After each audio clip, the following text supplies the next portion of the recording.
Announcing the presence of of the Honorable Minister. Please, can we give the Honorable Minister a round of applause? She has moved a lot to be here. Can we give her a round of applause as we celebrate her?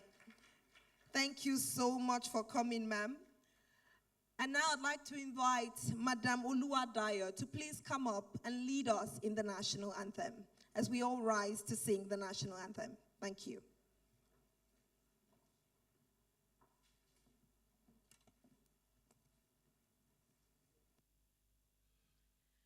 Nigeria, we hail thee, our own dear native land, though tribe and tongue may differ, in brotherhood we stand.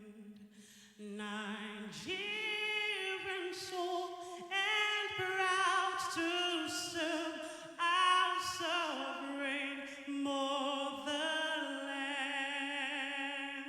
Our flag shall be a symbol that truth and justice reign in peace.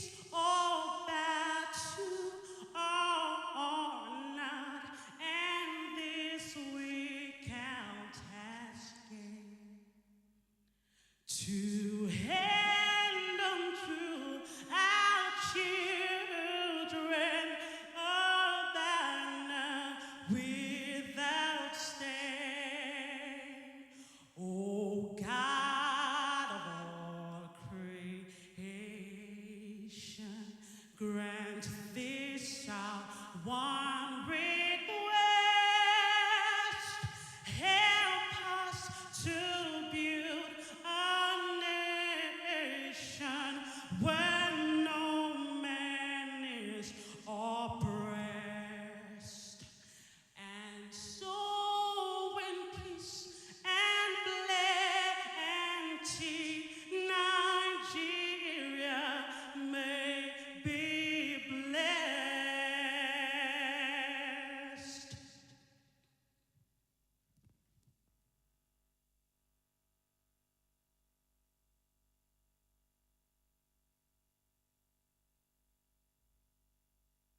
May Nigeria be blessed.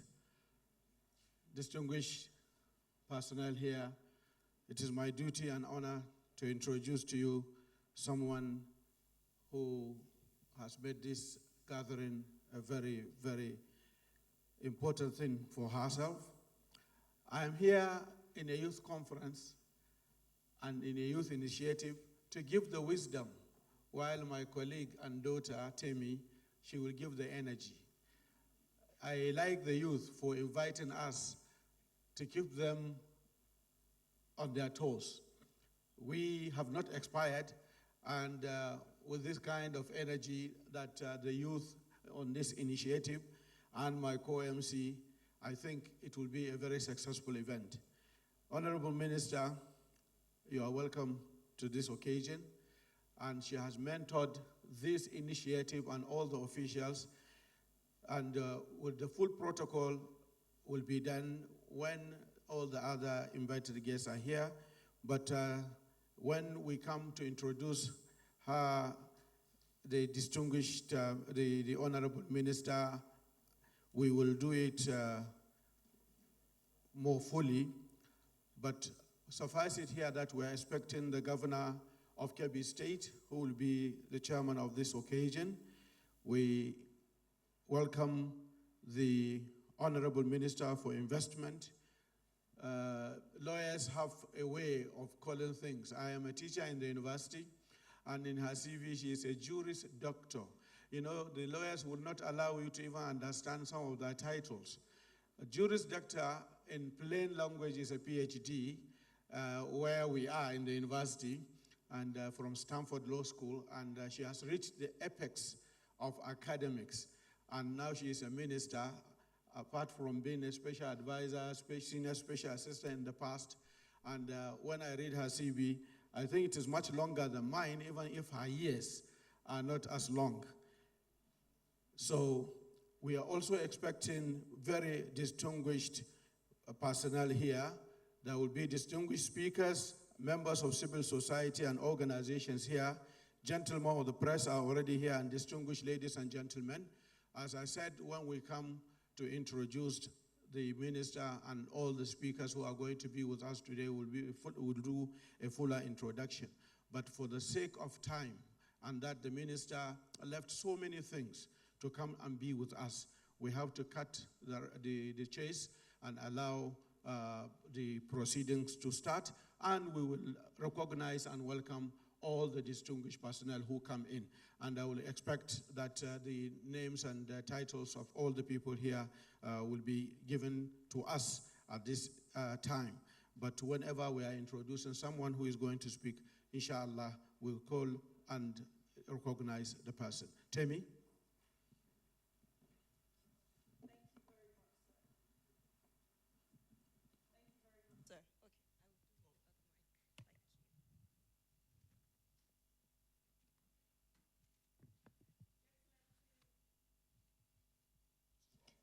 Your Excellencies, distinguished ladies and gentlemen, once again, good evening and welcome to the 2025 Policy Conference for Youth, organized by the Future Pathways Development Initiative.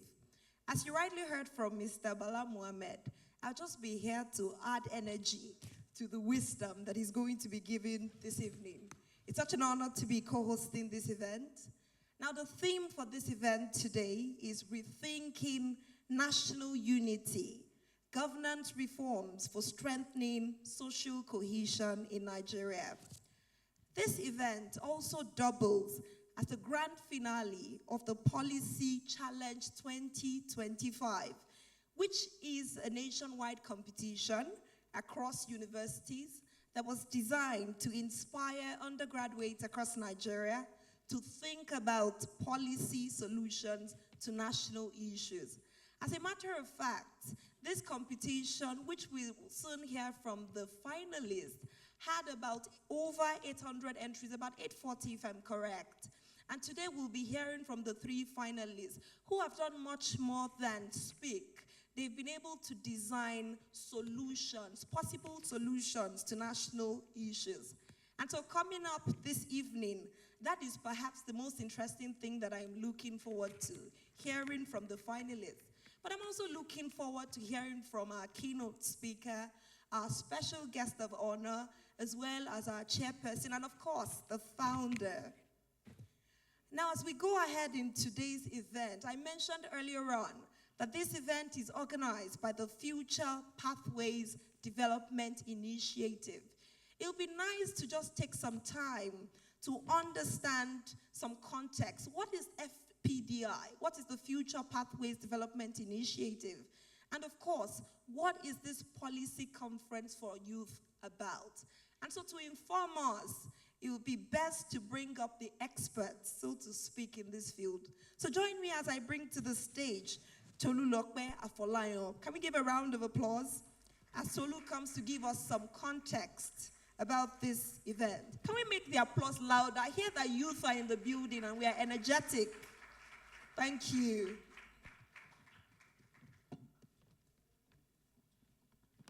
Good evening, everyone. So, quick confession, I was hoping that the introductions would have been out of the way so that I can just stand on existing protocols.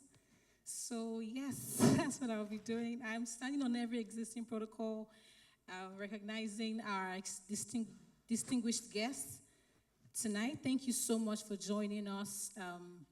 It's been months of planning this, and I would say it has been very, very, interesting, just really seeing the process of,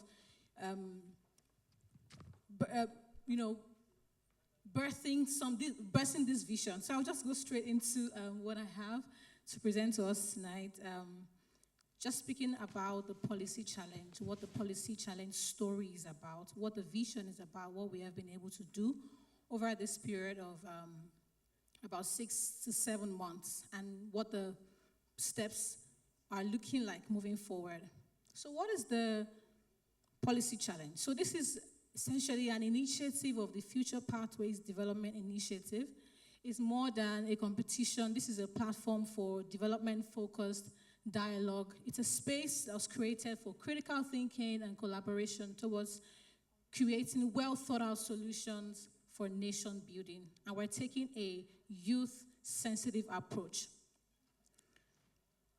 Many people would agree with me that one of humanity's greatest assets is our mind. We can point to numerous evidences of what the mind has been able to conceive and manifest and produce. So by applying this same principle to nation building, it would only mean that nothing is impossible to us. It only means that the only thing between where we are now and where we desire to be as a nation is our will. And this is what we have attempted to exemplify through the policy challenge. So with Nigeria's social cohesion index at 39.6%, apologies, as of 2022, our theme this year was on strengthening social cohesion in Nigeria. This is essentially referring to the cord that weaves us together as a nation, and we're looking to call for solutions, policy submissions that would promote unity as a nation. So what did we do? We called on young people across universities nationwide to bring forward their best policy solutions. They conducted research, submitted their submissions, and put their best into presenting their case. But it was beyond this. This was about shaping mindsets through a process of active participation. The result was over 820 students across Nigeria from about 25 institutions actually submitted policy proposals. This is impressive because, beyond just the narrative that young people are not, interested in governance, in nation building, we were able to prove this, wrong through this initiative. Throughout the process, there were screening processes. We had our top finalists, which were trained and mentored to refine their solutions. And today, we'll be hearing from these finalists who would also be, rewarded for their hard work. But beyond the numbers, which are equally important, a major impact we're proud of is the mindset shift that is taking place internally in the minds of every single participant, not just the finalists that we have here today, but every single person who was involved in this challenge. The seeds of possibilities that we have planted, and we hope, it will grow, and the call to all of us to be actively involved in nation building, in policy thinking in Nigeria. So this is to every participant who are, who have invested in, who invested their time, their thinking, collaborated to submit a proposal. We are saying thank you for the courage to think critically and propose your solutions, your bold ideas. To our finalists, we're saying congratulations for getting to this stage. You are setting a new benchmark for yourselves, but then for every young Nigerian, and we are proud that you have come this far, and we are even hopeful for the future, what the future holds. To everyone present here today, we would like to say thank you. Thank you for being here. To everyone joining us virtually, we want to say thank you as well.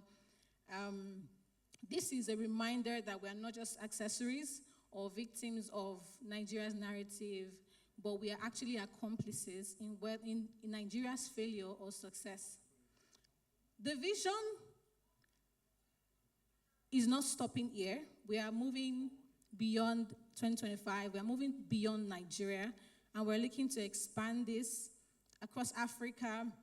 We're committed to building on this impact that we have made. This is just the beginning, and we are building a movement for young policy thinkers across Africa who will shape a sustainable and desirable future for the continent. Young people are ready to learn. We have been able to prove that.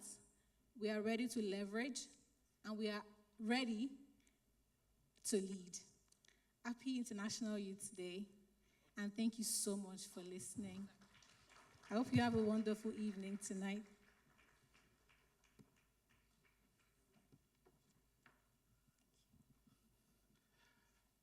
Mr. Fola, and I hope Bayero University was among those. If not, I will not go home.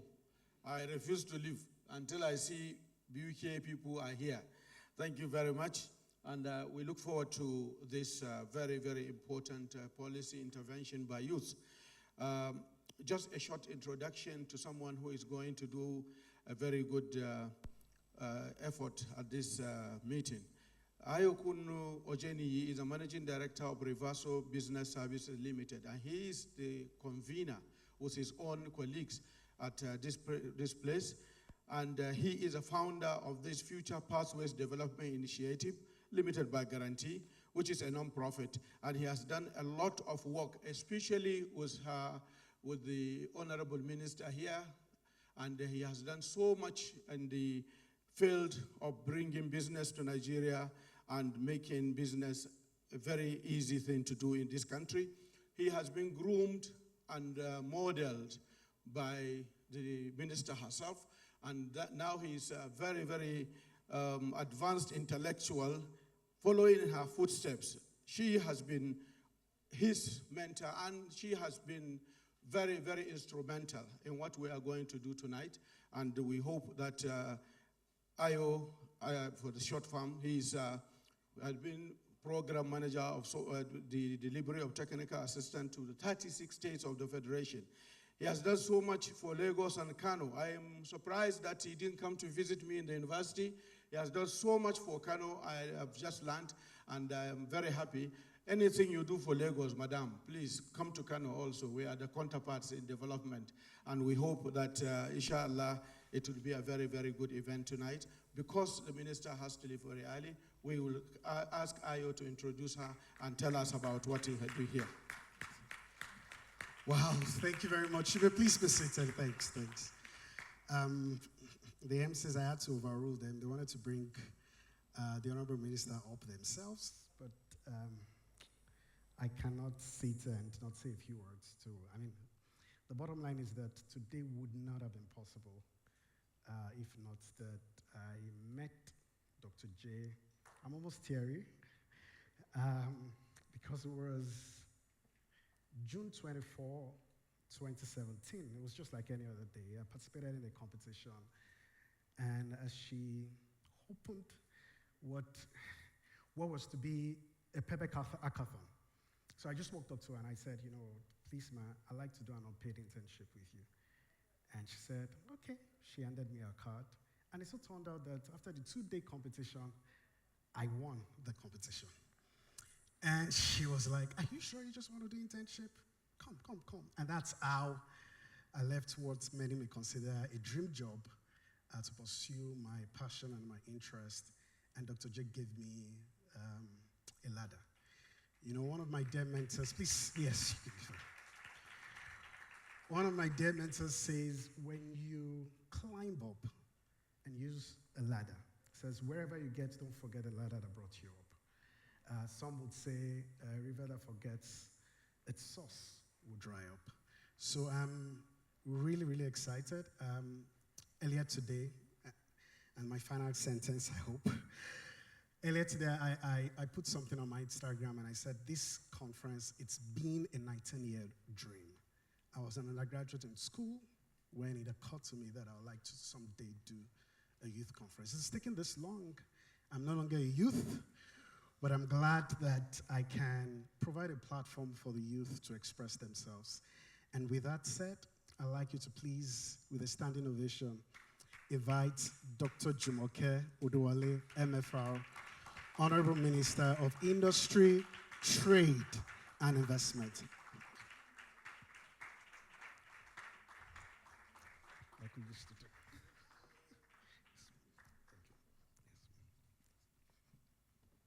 Please sit. Thank you all very much. Good afternoon. I will stand on the well-adumbrated protocols, both with wisdom and energy.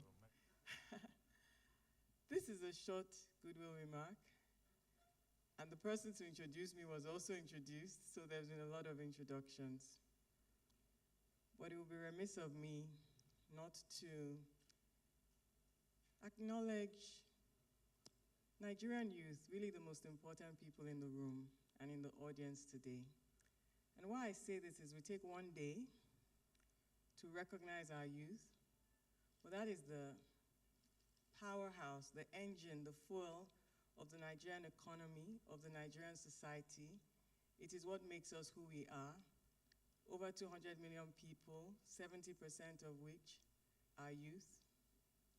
Our country is known for the energy, for the ginger that comes from that particular demographic. And we don't take enough time, maybe because I'm an academic, I'm actually a teacher. That is how I introduce myself. And so at my core, and my father before me, I grew up on campus with Dr. Ewole. So academia and being with young people, whether then as a teacher or at church with youth fellowship, I tell people it keeps me evergreen. So it's my pleasure and honor to be here with you today. I must say something about Ayokunu. I call him Joyful. That's actually the meaning of his name. Yes, Joyful. I met him, as he described, at a hackathon that we put together to look out for innovative solutions to challenges in governance, GovTech. And he left a very lucrative job to intern unpaid, although he was already quite senior. He was like faking like he was a university student interning. He was already quite senior in his technology career. And Ayokunu came into the PEBEC team and was kind of like a sponge. He was just absorbing and absorbing. He came in as the person responsible for tech and looking at reforms from a technology lens, automation, and just transformation. But he absorbed so much, and I don't even think his colleagues realized, but I realized because we used to talk a lot. Even in the middle of the night, he would like message, I'm awake, because I send messages a lot to my team in the middle of the night, and then one person would respond, and it would be him. So one day I just said, Ayokunu will handle this presentation.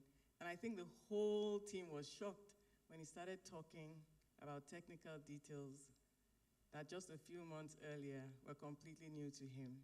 And I say that for the power of the Nigerian youth, your capability to absorb, your capability to deliver, your capability to inspire, your capability to thrive in whatever environment you find yourself. So I just celebrate him today for this initiative.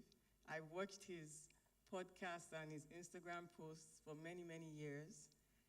He has served. He has paid his dues. He has served me personally with diligence. And I should say this to youth. He has served with diligence. He has served with humility. He has served with selflessness. And that is the reason why I could move mountains to be here for him today. So I'd like to celebrate you and honor you. Thank you for all you do for Nigeria. And thank you for convening Nigerian youth today, a dream come true. Have a wonderful time. Have a wonderful birthday. God bless you.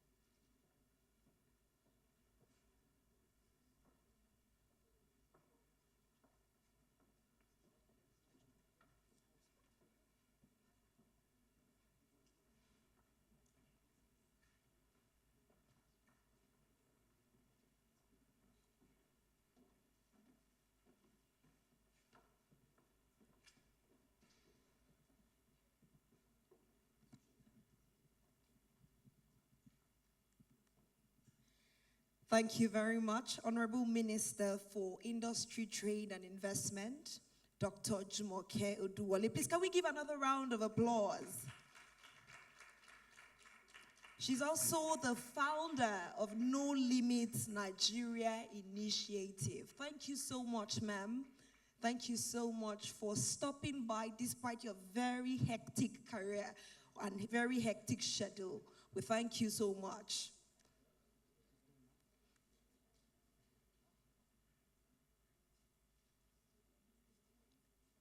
Thank you, Honorable Minister. Distinguished ladies and gentlemen, this is just a tip of the iceberg.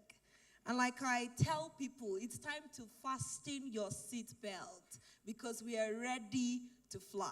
Can you tell the person beside you, fasten your seatbelt? We've only just started. Fasten your seatbelt. And let me quickly say that today is World Youth Day, and I hear that there are youth in the hall, but I don't feel the energy as much. My constituency, what's happening? What's happening? They're warming up. No, they are going to wisdom. Oh. I need you to be as energetic because in a while we're going to bring up some of the contestants or the finalists, as I like to put it, the 3 finalists. And I'll ask you to be very generous. So let me ask you, or rather invite you, to be very generous with your applause as we bring up the speakers. Do we agree to be generous with our applause? Do we agree to participate very actively? I know that we are not shy. We are energetic, right? All right, on that note, ladies and gentlemen, to give us some insight into the Future Pathways Development Initiative, please welcome the Executive Director, Mr. Arinola Ado Daniel. Can we give him a round of applause? Aha, that's the energy.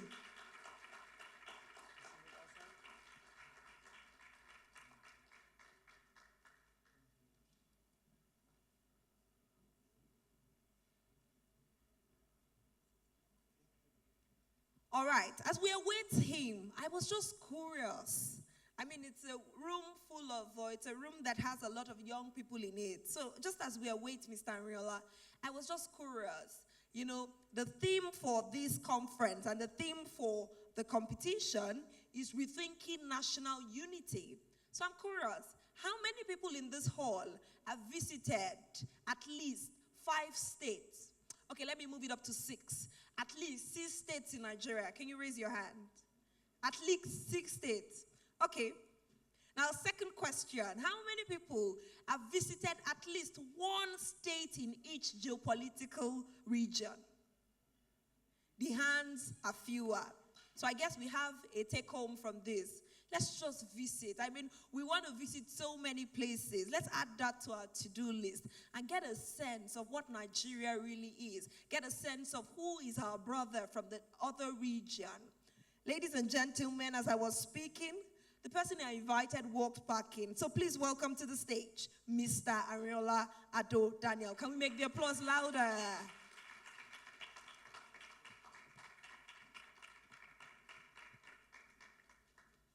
Good evening, everybody. My name is Arinola Ado Daniel, and I am the Executive Director at Future Pathways Development Initiative. Thank you so much for being around today. All protocols duly observed. The Honorable Minister, who just took a leave, the Ambassador Dapo Oyewale, Secretary SSA to the President on International Cooperation, and the Secretary General for COSPAL, and every single invited guest here today. Good evening. Very quickly, I'm going to be taking us through what we do at FPDI. But like I do say at FPDI, we often say this: policy defines power, and leadership shapes how that power is used. We began in the year 2022, and it was not just an organization, but it's a Pan-African mission to inspire and strengthen citizens' action and engagement in Africa. Our vision is simple. We want to strengthen governance through our work on developing and implementing effective citizen-driven policies. And our ultimate goal is to catalyze a generation of African youth leaders who can influence, design, implement, and implement inclusive, forward-thinking public policy. Because in a time where many youths feel disconnected from government, today shows that that bridge is possible. Because in a country where young people are often told to wait their turn, today proved that the turn is already here. We are here today because when youth meets policy and policy meets opportunity, change is bound to happen.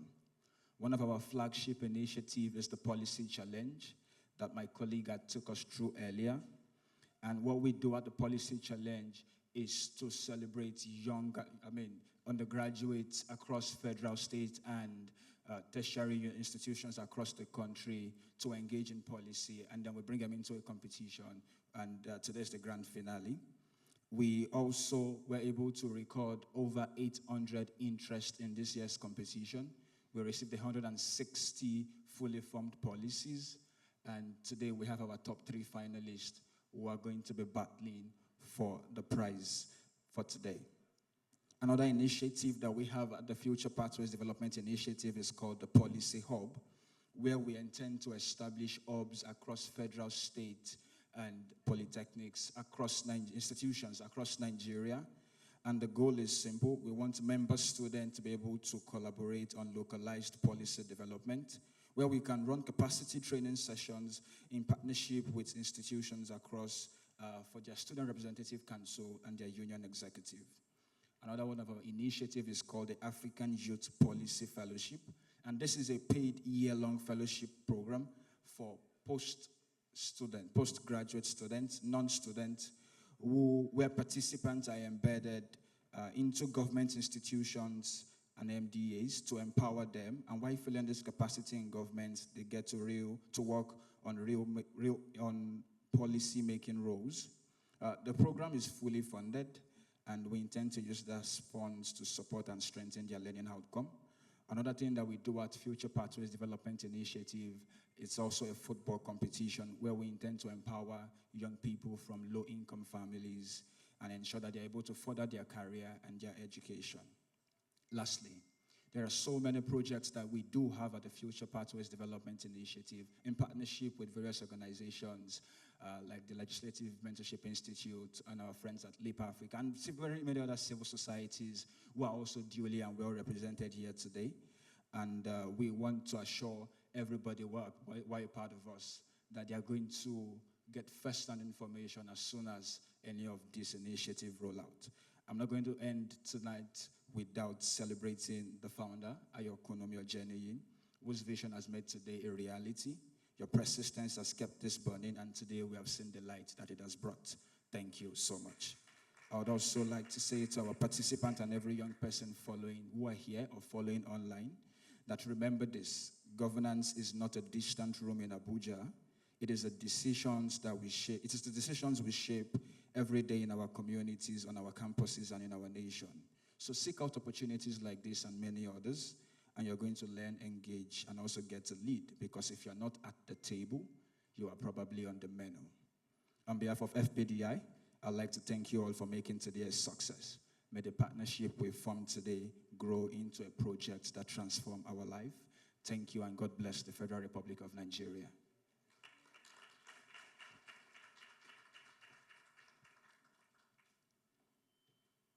Thank you very much. Maybe during our time, this initiative was not available. Can we apply? Can we join you? No, why not? Please, my student, in whom I'm very proud, Dr. Jamila Mohammed is here with us. She was a former commissioner of education in Bauchi State. We groomed her, so we are very happy that she's here, and I will introduce the panelists at a later stage. This is a country where, for a long time, we have seen, even in political parties, youth leader is a 50-year-old man. Commissioner for Women Affairs is a man. This is what happens in this country. But if the youth will take the initiative and propose this far-reaching policy statement, that would be a very, very good thing. I will call Temi to introduce the next item.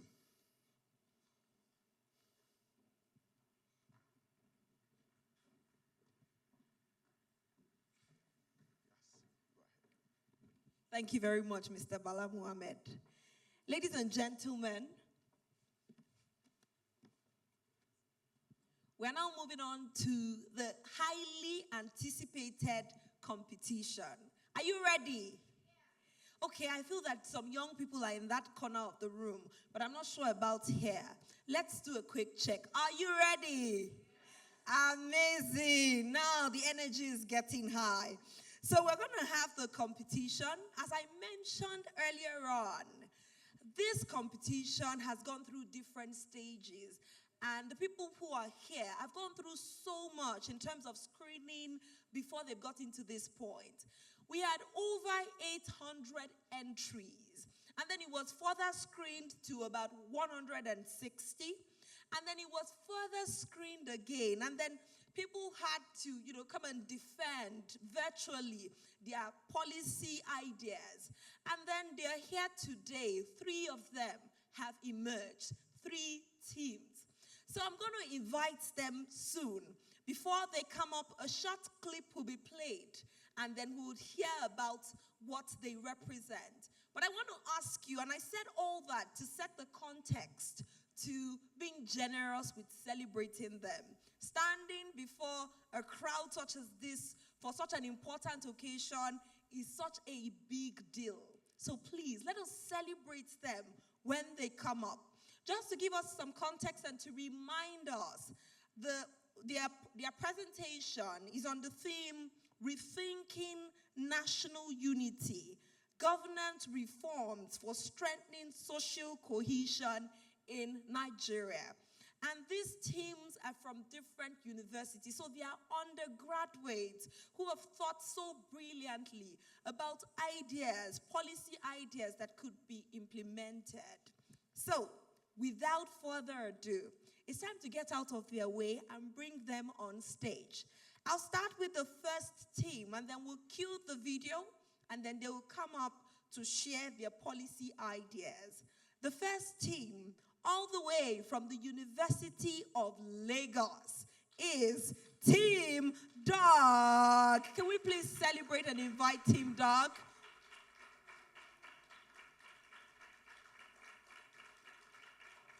For Team Douche, sometimes for hours into the night, because that was the only schedule we could make out from period, because we're in school period, right? So analyzing the topic, disagreeing on some, then finally reaching a consensus of what 3 policy ideas to bring to the table. It has been very exciting, insightful.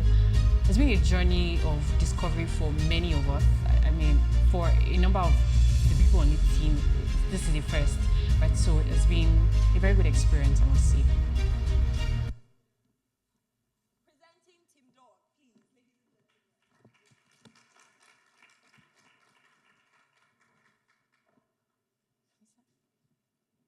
Okay. Studying on existing protocol, chronic disunity related to public distrust in government, as evidenced by social agitation and political apathy. This is our diagnosis of the state of national unity in Nigeria. And so we propose 3 bold policy ideas. First is the creation of a national civic oversight body, the NCOB, that will be made up of publicly selected individuals, men, women, the youth, the academia, and civil society organizations. And they will track national inclusion metrics, track equity, and also publish annual scorecards. So we already have existing institutions like the NYSC, the NOA, but this time around, they will review these organizations and publish scorecards in mediums that are easily understandable by the layman. And so people will see progress and see inclusion in the process.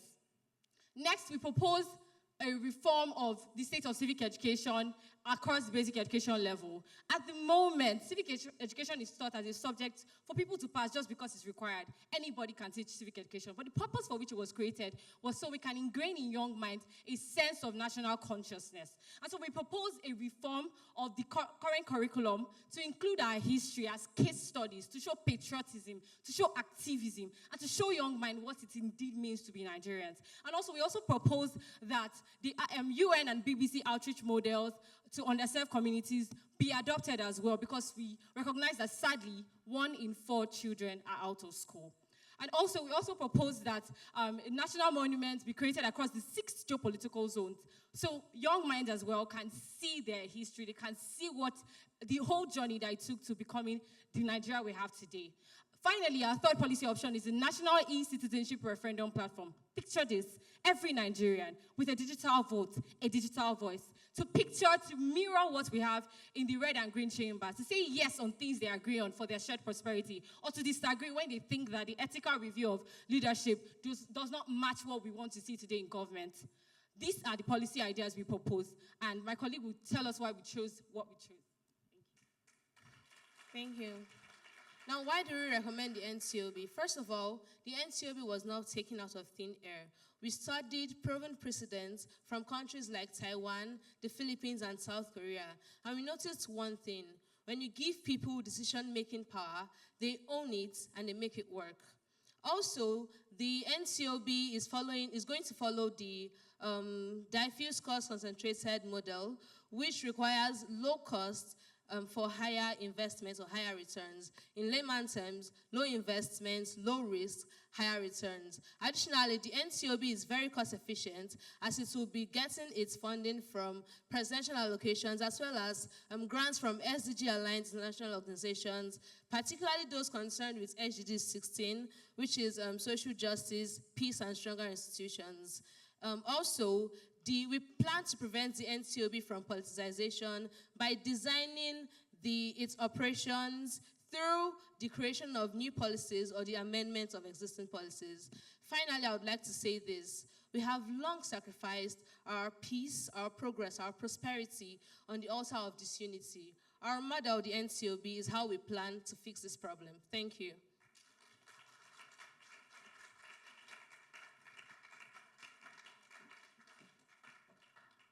Thank you very much. Please, can we make the applause louder? Just before you go, I'm curious. I saw the name of your team is Team Dog, and I was wondering, what does Team Dog mean? What does it stand for? You want to come and tell us? Anybody else that's curious? Okay. So what does Team Dog stand for? Okay, so it's the initial of the four initial people that came on the team, right? So there's Dolapo, there's Dolapo and Oluwatoni, then Ugochinyere and Goodness, so DOUG. I like that. I mean, that's what Gen Zs will do. Because they just say Dolapo, Oluwatiri, and what do we have? Team Dog. Please, another round of applause for Team Dog. Brilliant, brilliant, brilliant. All right, I'd now like to invite the next team. And I'll ask you, ladies and gentlemen, we've got to be impartial with our energy. Just as you've celebrated Team Dog that came all the way from the University of Lagos, please welcome all the way from Adeleke University, Team 1. Please keep celebrating Team 1. The video, please.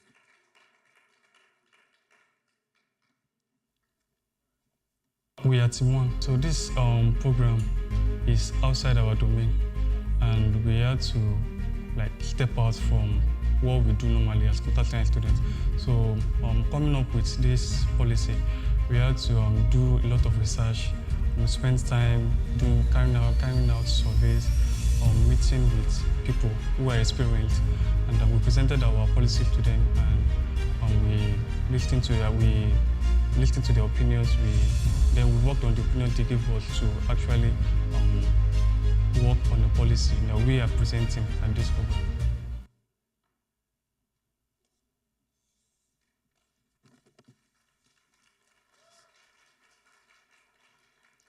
Standing on existing protocols, distinguished ladies and gentlemen, I'm here today. My name is Oluwadimimu David, and with me is my teammate. We are presenting to you Harmony in Diversity Initiative. So, Harmony in Diversity Initiative is a grassroots youth-led policy reform that leverages on technology to transform unity. In today, unity is a topic that many people have seen and talked about and thought of how do we achieve unity in this country. And that's why we have proposed the Harmony in Diversity Initiative. Over time, studies have shown that language is a powerful tool for transforming people and how they see others. Language helps to build empathy. And therefore, when people understand each other, because understanding is key. In understanding each other, it means you're speaking the same language. So for people to understand each other, they have to be speaking the same language, like I said. So a genuine connection is being built in that process when people understand each other. Now, the HDI includes a language exchange module. The previous slide, please. The HDI includes a language exchange module and community projects with cross-ethnic teams to make understanding a daily experience. Let's go on. Let's go on, please. Yeah, next one. All right. But understanding is not enough.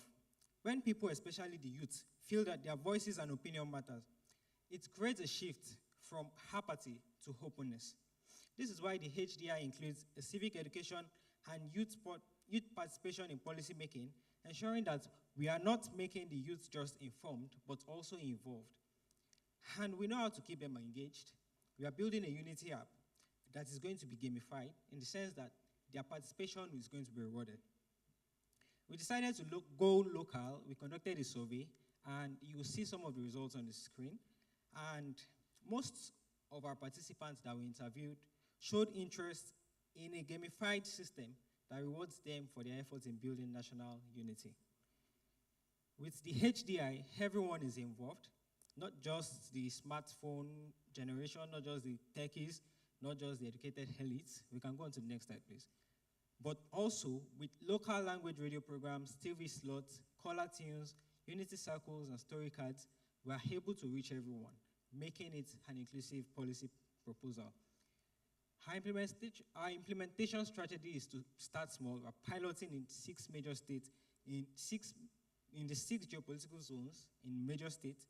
And also, we're going to be using NYSC camps, schools, and existing community centers for hubs where the youth can participate. Also, HDI will partner with the National Orientation Agency for awareness and outreach, the UNDP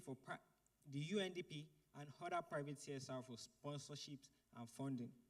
We'll measure our success through app participation and engagement, language uptake, and an annual social cohesion survey. We're not saying unity building is easy, but the goal of HDI is to strengthen unity by the inclusion of youth in policy making, helping many Nigerians to learn other Nigerian languages, and creating a space for collaboration. Unity is not easy, like I said, but possible through shared experience and a renewed hope agenda that turns policy into practice, building sustainable unity for generations to come. Thank you.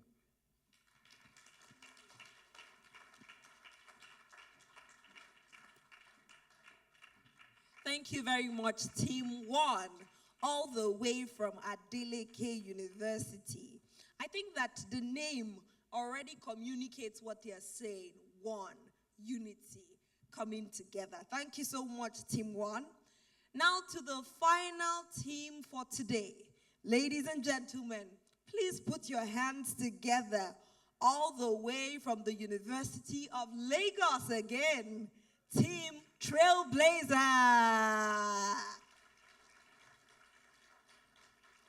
The video, please. We are Team Trailblazers, irrespective of the fact that we had to, disagree on a lot of things. It also helped that we were more in number. We were able to demarcate work. We were able to make things faster, even when the deadline was upon us. And I also say that when it came to the interview stage, although it came really, it was somewhat rushed. We didn't it was not given. We were not given enough notice for a long time. But then we were still able to do something. So I feel the number worked for us. We're still able to come up with something a night or two before the main presentation. So in all, it has been a wonderful experience. And I would say that any other person that is interested should just try out. You never know where you can be tomorrow. Good evening, distinguished ladies and gentlemen. I am Chugo Balanedu, and together with me is Ifeoluwa, Moturayo, and Rofiat. We are Team Trailblazers from the University of Lagos. Now, the big question, is Nigeria truly united? Late Chief Obafemi Awolowo once described Nigeria as a mere geographical expression. And in reiterating this position, Kehinde Mowo noted that Nigeria's formation was by the mechanical drawing of borders. This statement clearly suggests that Nigeria is not a united nation. And this has further been proven by the declining social cohesion index, as reported by the API in 2022. An existing policy to address the issues of disunity in Nigeria is the federal character principle, which aims to ensure that national unity, national loyalty, and the sense of belonging is promoted among Nigerians. Additionally, the Federal Character Commission has been established to ensure that this principle is enforced.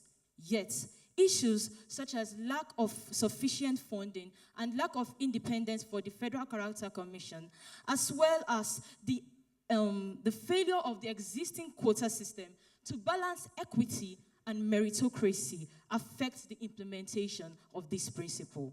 Thus, we strongly propose three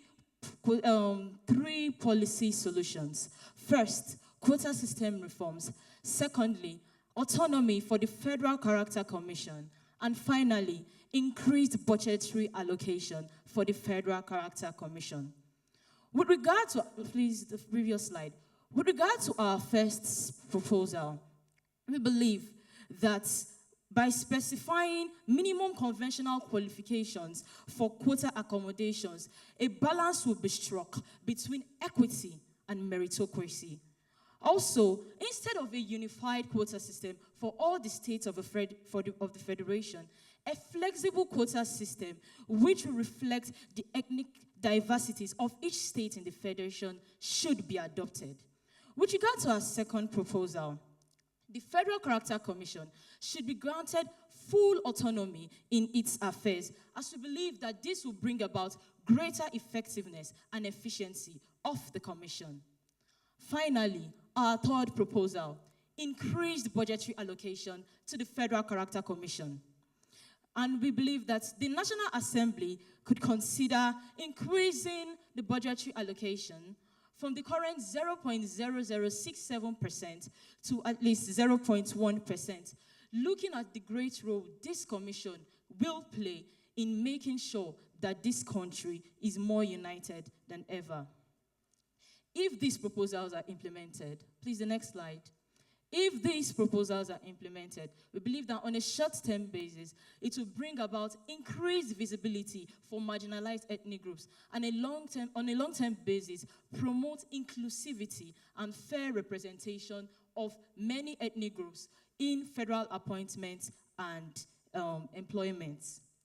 In conclusion, we say the words of Bello Muhammad El-Rufai: whatever you do in Nigeria, there will always be a cry of marginalization. Yet, global concepts and history have shown that unity is not an impossibility. It demands intentionality in governance and policy innovation. Thank you.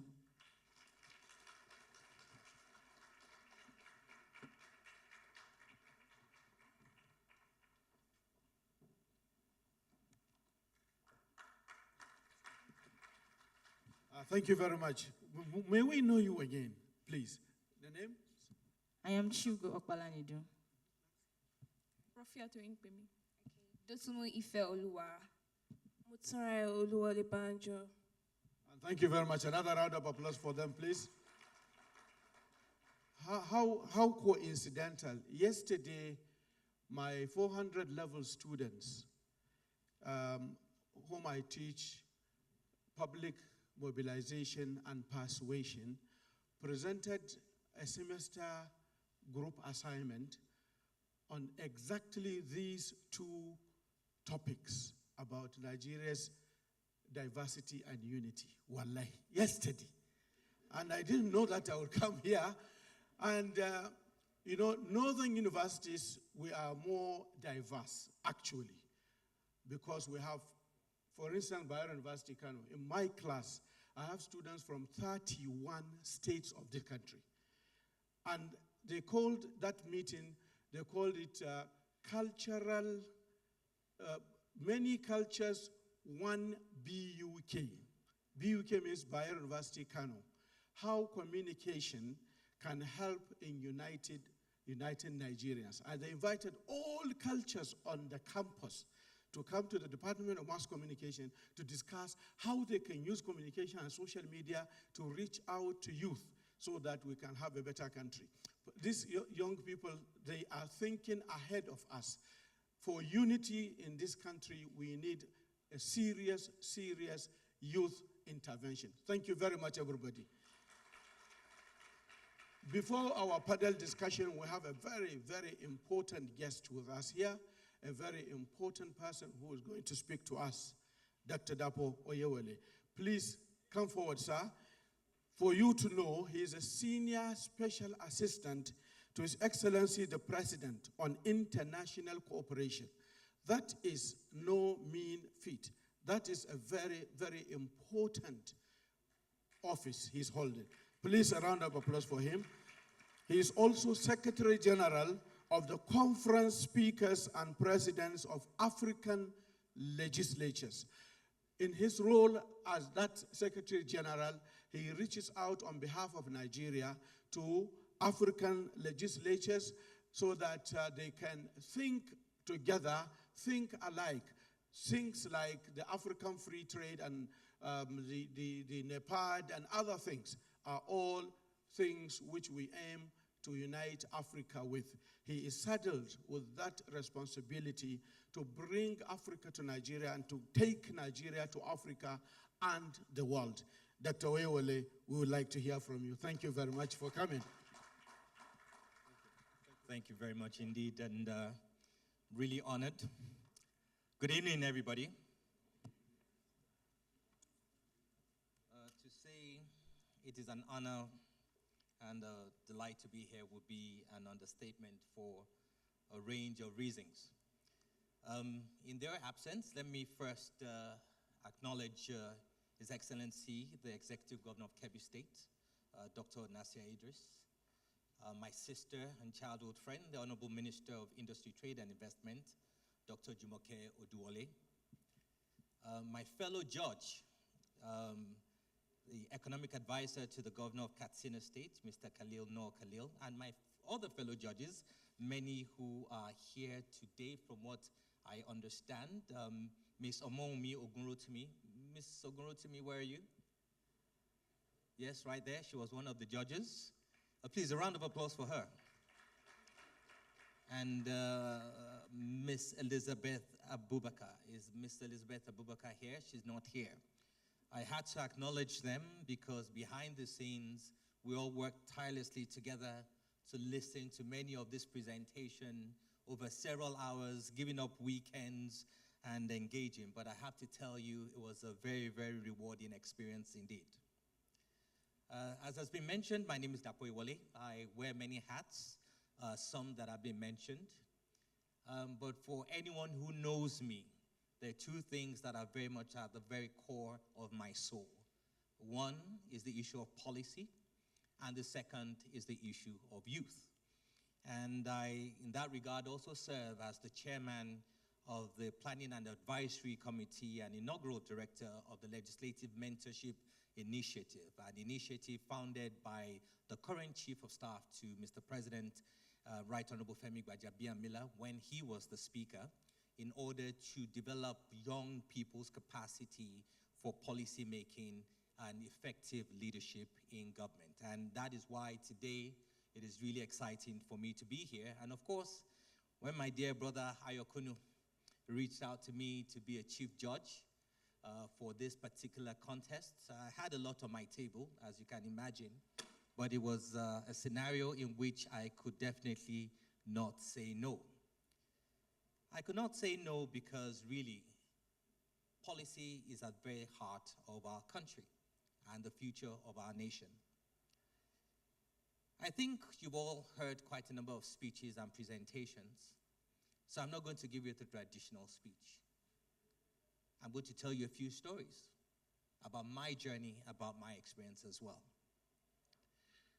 On 14th June 1999, I actually had the privilege of standing in the grounds of the union buildings in Pretoria, South Africa, as a political science student.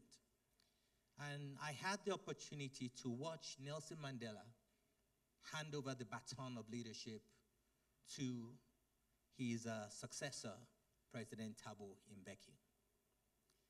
And anyone standing there that day would have thought that was just something that happened at the moment. But the people who read the history will know that these people who are now gray-haired old men, they started their journey much earlier on as young people, like the same young people sitting in this room today. For the students of political history, you would also know that many of our countries would not have won the battle against colonization if not for the strength, the vitality, the energy, and the work that young people, teenagers, people in their 20s and in their 30s, the work they put in to ensure that the shackles of colonization fell and we could become the sovereign nation that we are today. And again, it is young people that actually ended up leading post-independent Nigeria, and the same across Africa. There's an assumption that young people today are completely embedded in social media, self-projection, TikTok, doing challenges and dances, and that young people have no interest in governance or even in policy. But I'd like to ask you all, from what you have heard, from what you have seen, the depths of the presentations that we've seen today, can anyone here say that Nigeria's young people are not interested in policy, or that they do not have the interest of our nation at heart? If it's no, let me hear it loudly, please. Exactly. So it's really, really encouraging to see that the same way young people in the past were able to fight against apartheid, fight against colonization, that today, as we're fighting for our own economic sovereignty as African nations, our young people are still interested, they're still engaged, and they're still very much involved. And a round of applause to all of you who have presented and presented so beautifully. As the Chief Judge, along with my other panelists, we had the honor and the privilege of listening to these bright, wonderful young people. We were excited, we were impressed, and we were inspired by the clarity of their ideas, the brightness of their vision, the strength of their purpose, the diligence they put into their work, and the rigor they brought to the process.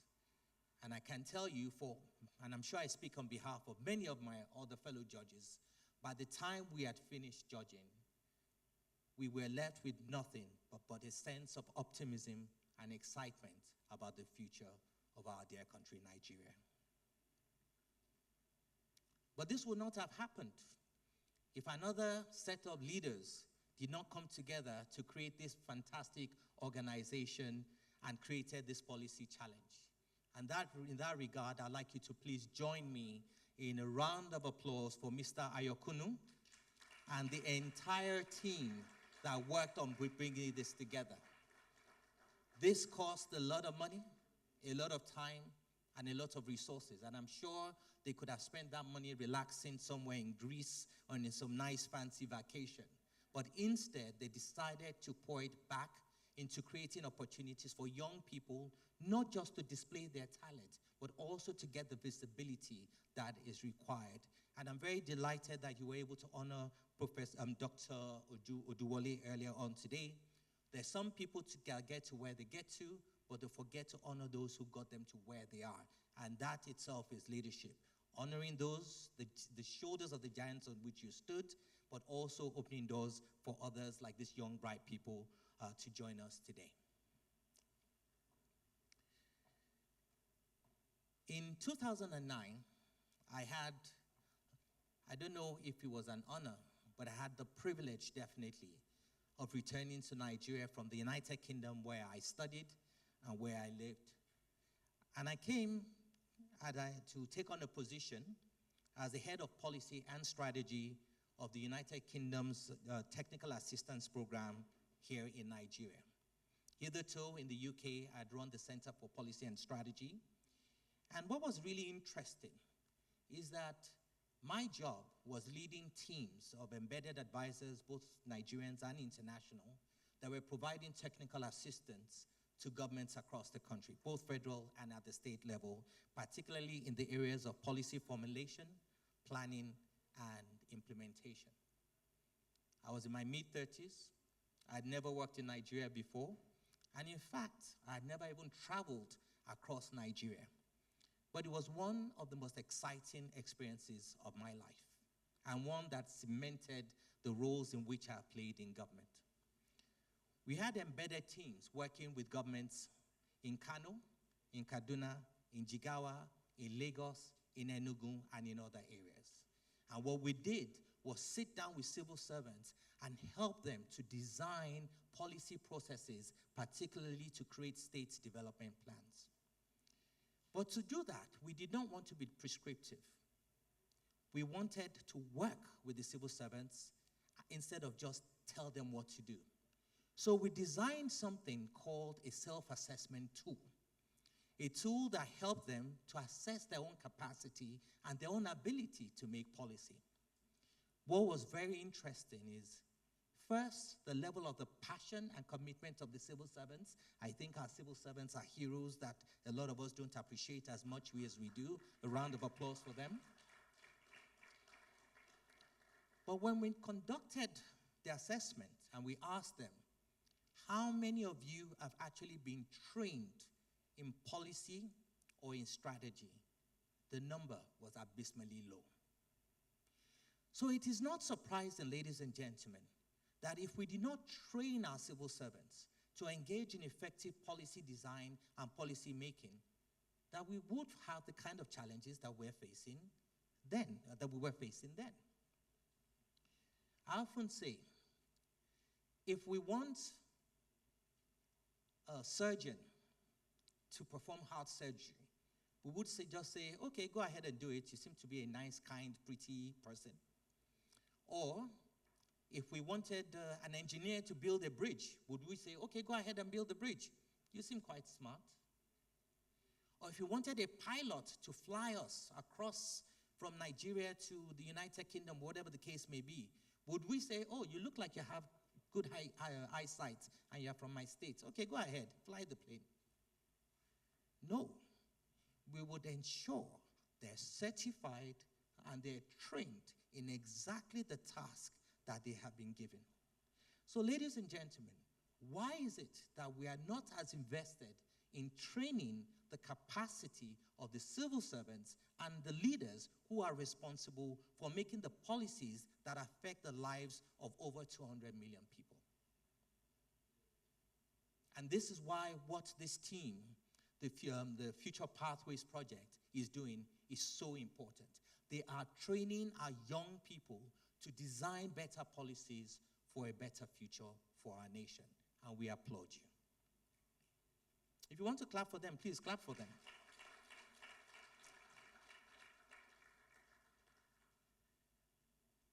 I do believe very strongly that if we are to have the Nigeria that we want, we need to first of all understand that we need to invest in training young people and actually making policy exciting. I hear that Big Brother has started again. I can imagine many people are seated and waiting and ready to watch Big Brother. I wonder how many people are watching and following the policy challenge. What you have done is that you have made policy more exciting, more interesting, and for that reason, we're able to see that indeed our young people are committed. But policy is also about intentionality. And one of the challenges we faced as a nation is having policies that are either politically expedient or knee-jerk reactions, as opposed to data-centered and driven by statistics. According to the OECD, the 2020 Public Governance Review, countries that institutionalize evidence-based policymaking are 20% more likely to achieve their stated development goals and deliver services more efficiently. When we look at a country like Singapore, one of the reasons why they've been able to develop so effectively, it's not because they're smarter than us, but it's because they invested in evidence-based policy making, and they built the capacity of their civil servants and their policymakers to be able to implement those policies. So if we want a better future, ladies and gentlemen, for our country, for our continent, and indeed for the world, we need to invest in training and equipping young people to be better policymakers. And not only training them, but we also have to create spaces and the opportunities for them to lead. In the Legislative Mentorship Initiative, which I have had the opportunity to lead, we've trained over 176 young fellows. And to the glory of God, many of them are working across different government ministries, departments, and NDAs. Some of them I see are actually here in this room today. But if we train our young people and we don't provide an opportunity for them to have a seat at the table of policy making, then that very much is like buying jerseys, trainers, and training young people to play football, but there's no match for them to play and there's no field for them to play on. So while we're on one hand training them to do policy right, we have to do the other side, which is providing the opportunities for them to drive those policies, to implement those policies, and to shape them in a manner that transforms our nation. In conclusion, let me say a very big thank you on behalf of all our fellow judges who took a lot of time and effort to do the assessments and to do the judging of this very important contest. I have to tell you, yes, one or two groups may emerge as winners, but really today, Nigeria is the winner. I'd also like to thank you, also young people. Many of you, I remember asking the same country a question about Team Dog. I asked them the same question, how did you come up with that? But I think apart from the fact that they were able to come here and present, there's also something we need to be able to notice. And that is really that when you look at their team compositions, they were very diverse in terms of religion, in terms of gender, apart from one group, which actually is also good, and also in terms of their ethnic backgrounds. And that really reflects that our country is able to bring young people together, putting aside all those issues to work together to create better policies for our country. Let me say the future of Africa indeed belongs to young people. It will be built by them, it will be led by them, it will be owned by them.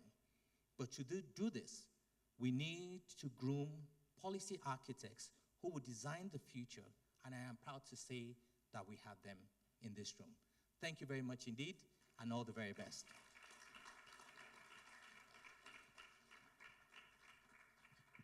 Thank you so much, Ambassador Dakboyewole. Can we give him another round of applause, ladies and gentlemen? Thank you so much, sir. As he mentioned, we're going to have the results of the challenge soon, before the end of the event. But just as he said, whether your team wins or not, it is important to know that you're all winners and that Nigeria is a winner. And I don't say this as just some cliche word. You know, at the end of competitions, people say everybody's the winner. But the truth is that to come up on this platform, which is aired nationally, and to have such an opportunity is in itself a big win. So once again, can we celebrate all the teams that have entered into the competition? Well done, well done, well done. All right, ladies and gentlemen, we're going to move on to the panel discussion. But before the panel discussion, it's time to have just a little opportunity to sit back, reflect. You know, there's something I love when somebody is having a performance and suddenly you are going, word. It's that time. Please welcome to the stage a spoken word poet, Madam Loveth Liberty. Can we give her a round of applause?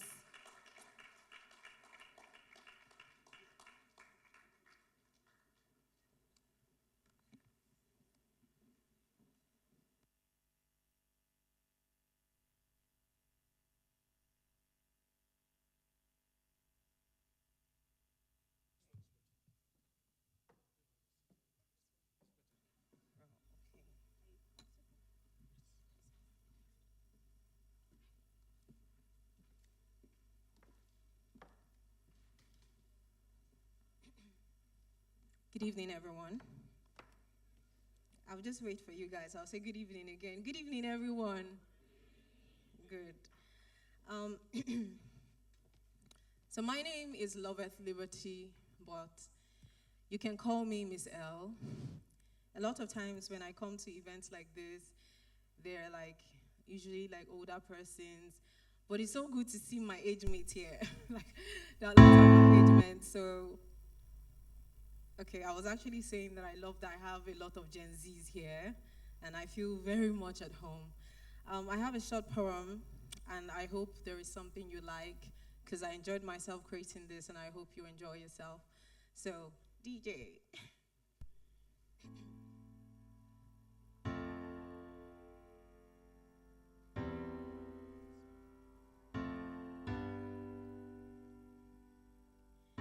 Because my generation is not waiting to be handed a pen, we are writing our own story. Because my generation is not waiting for permission, we are carving our own glory. Have you not noticed? My countrymen be blessed, see my homies be growing, be showing up, be putting God first, because Naija no they carry last. Because we get the best of mind. Because we possess the zest and the chest for the grind like blender. Because with us it is no retreat, no surrender, till we're winning, till we're chilling on the billboards. Check the stats. My mother's star is always birthing stars, birthing legends and divas, big dreamers and hyper achievers. Ask Hilda, Bassi was cooking and she'll tell you it's a Guinness World Record. Ask FIFA, was on that stage, and they'll tell you that it's Thames in all of her essence. Because my generation is not waiting to be given a pen, we are writing our own story. Because my countrymen is not seeking for permission, we are carving our own glory. Do you not know this? That we owe this world our gifts, our presence, our essence. We are African giants, standing twice as tall, head in the cloud, fly as the falcons, balling like champions, not just in WAFCON, but at every corner of the world. We are making the right moves like Tunde Onakoya on the chessboard. Checkmate, checkmate. We are descendants of Wole Soyinkans and Chinwe Achebes. We are kinsmen of Chimamanda, showing everyone that every dream counts deep down. We are the descendant of Fela Kuti. So when we make art and when we make music, it's not just rhythm and vibes, it's revolution. Welcome to our evolution. Here the resolution is that we have 36 states and capitals, but we have to capitalize in one state of mind. Because united we stand Gidiba. Divided we fall Yakata. You know this one now. The assignment is to bury whatever hatchet is in our chest and pick up the shovel and dig for the gold within ourselves. Together, we are breaking old patterns. We are building a whole new world on the foundation of policies and reforms. It is time. We're here for rework. All hands on deck. Ogbeni, leave talk. Get busy, get things done. The world needs us. The world needs you. The world needs me. Together, the future is in good hands. Thank you. Thank you very much. Thank you. Thank you. That was a very nice break and something to take away. Thank you very much, ma'am. Now to a panel discussion. In the program is only for 20 minutes. I hope that all three will get to answer a few questions from the moderator. I will call on the panelists, and when I call the name, they could please come up here, and then I will read a little citation of them. Dr. Jamila Mohammed Dahiru. She is a lecturer at the University of Abuja, Department of Development and Strategic Communication, former Commissioner of Education in Bauchi State, and she holds a PhD in Mass Communication, actually from me, and another PhD in Educational Leadership. And she has been to the Imperial College in London, apart from Bayero University and other places. She is the founder of We Care Center for Community Awareness and Empowerment Initiative and avidreaders.com and AI Sisters. These are educational initiatives and platforms that provide support and empower underserved communities. She is a passionate advocate for social cohesion. That is, these three groups, they talked about social cohesion. She is there, participatory governance, and transformative leadership. Please welcome Jamila. Please take the second seat, please. Thank you very much. Next, to introduce, please welcome Johannes Oluwatobi Ujuola. Is he here? Yes, please. He is a passionate communicator, lawyer. What are you doing in communication and law together? You know, the lawyers are trying to take our job. They are all over. He is, at the present time, special advisor on communication and media to the Executive Vice Chairman, CEO of the Nigerian Communications Commission, NCC. If you have a problem with MTN, he's here to help you. He's driven by deep commitment to nation building and equity. He's a proud Nigerian and a believer in the power of young people to transform societies. He has been head of digital media at a presidential campaign a few years ago, and he has been a special assistant media also to the former chairman of the Federal Inland Revenue. He is a publisher, and he worked on the media team of former President Muhammadu Buhari, and he was at one time on the board of the Presidential Visitation Panel at Federal University, Otuoke, and the working group for the medium-term National Development Plan 2021 to 2025 and the National Agenda 2050. Please welcome Johannes. Please. Thank you very much. Another panelist, perhaps the youngest of them all, he just finished NYSC yesterday. Well, almost yesterday. Khalil Nur Al-Kali was born only in 1992. By that time, I had spent already 1 year teaching in the university. So he was born there. He is from Kaduna State, and he did all his earlier studies there. And then he went to Scotland and did a course, degree there. And then he went to Cyprus, where he did a Bachelor's of Science degree in economics. And he finished 3.98 on a 4.0 scale. That's first class. He graduated in 2017. Anybody 2017 here? Let me see hands. You are well represented. Anybody 2017 and later? He did NYSC with the Kaduna State Investment Promotion Agency, and he rose in that agency to become its head. This young man, during his Copa days, his youth Copa days, he was youngest member and secretary of the local organizing committee for the Kaduna Economic and Investment Summit, Kadinvest 3. If you remember, Nasir El-Rufai used to say a lot about this young man who did a lot of work for this organization, Kadipa. This young man with a lot of things to say, has been a technical assistant before he was promoted to manager, and then at the end, he became what we are here for, how the youth can transform this country and this society.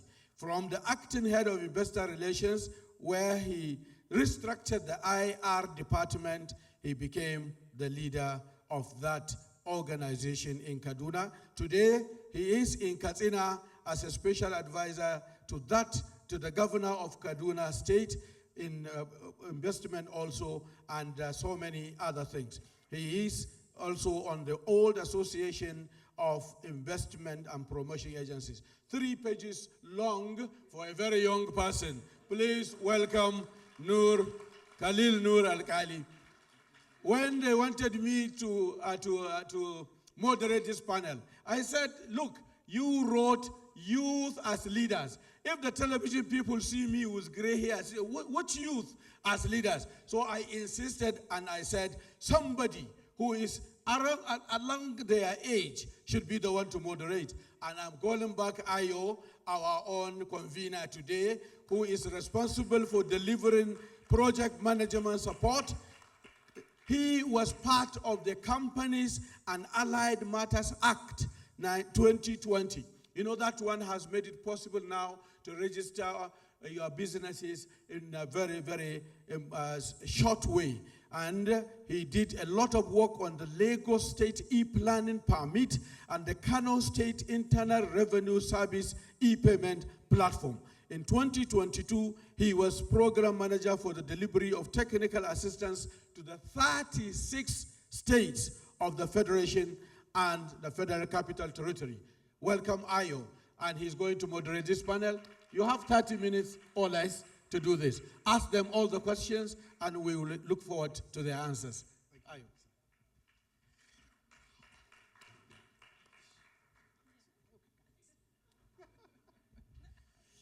Oh boy. So you guys, please, can you please give us a big, big round of applause? I need the energy. Come on. Right. So I'm going to start here. The decision was just taken, as Dr. Bala Mohammed said, just a few minutes. So I'm still trying to catch my breath. So the easiest thing to do is to start with someone that we were in the trenches with at some point. So I'm going to start with my brother Khalil. Yeah. So I met Khalil a few years ago while we were working on the Ease of Doing Business project. At that time, he rose, I think at 29 or 28, you became Managing Director of Cardinal Investment Promotion Agency. So I'm going to start with you. You got into government early. What was it like for you? Was it something you stumbled upon? And if it was something you stumbled upon, how did you make the best of that opportunity? I should say, how are you making the best of that opportunity? Thank you very much, Ayo. First of all, congratulations on this event. It's very much needed. Every time we're in the system, we would love to keep seeing more youths, especially when they try to hold us accountable, to be able to understand how policy is crafted, shaped, and actually implemented. So congratulations to you and all the team members as well. So how did I stumble upon government?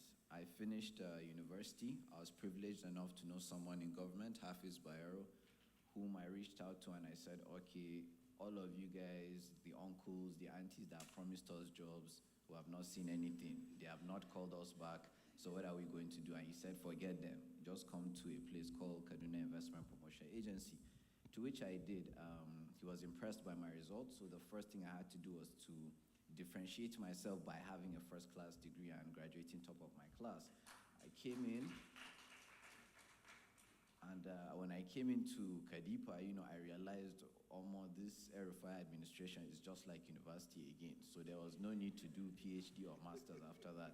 We have all been grilled in the trenches. So the plan was for me to do my NYSC and then I head over to investment banking so that I can become rich like my friends. Sadly, for me, I was going to become very poor but have more power than them. So that's what happened. I'll go to Lagos, I'll sit down, I hear my colleagues debating on their salary being 8 million naira, but they're even deceiving us and cheating us. It's 5 million, it's 10 million. And I'm looking at my salary, 30,000 naira, and I'm like, okay. But little did I know that God had bigger plans for me. So we stayed the course, we worked very hard. Eventually in about 3 years, I was elevated to becoming the executive secretary of the entire institution. It was very tasking. My boss was RFI. My vice chairman was, His Royal Highness, the King of Kano, SLS, which most of you know about, former CBN governor. And I don't even know how to explain it. I ran, I think, the youngest agency in Nigeria at that point. So the first thing I had to do was to ensure when we're doing the employment of my agency, I needed like minds everywhere. We shattered the civil service records. I became a director, I think at 28 as well, grade level 15, and it was just a lot of, rockers across the country. We'll take RFI to court, what's this small boy doing here, and so on. But alhamdulillah, that was when we were in the trenches with you, Ayo, doing Ease of Doing Business, and that was tasking for you to go to ministries, tell them to automate their processes and procedures, put it online, make everything smooth and seamless. It was just an amazing and insane times during our Kaduna days. So that's what we had to do to give back. Make sure more youths came in. The ladder you were talking about, we made sure the ladder was refurbished, ensured that if you added value. Even if you message me on LinkedIn, we got you a job immediately, and so on and so forth. So we've done a lot, honestly. And now I'm in, we did that in Kaduna, and now I'm in a different state again, serving from the state that I'm actually from. I was born in Kaduna, but I'm from Katsina State, Bakori.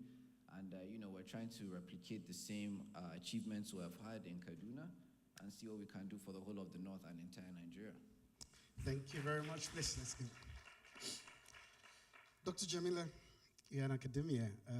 That's home to me. My late father was a professor. So I feel again like I'm at home. I just want to ask,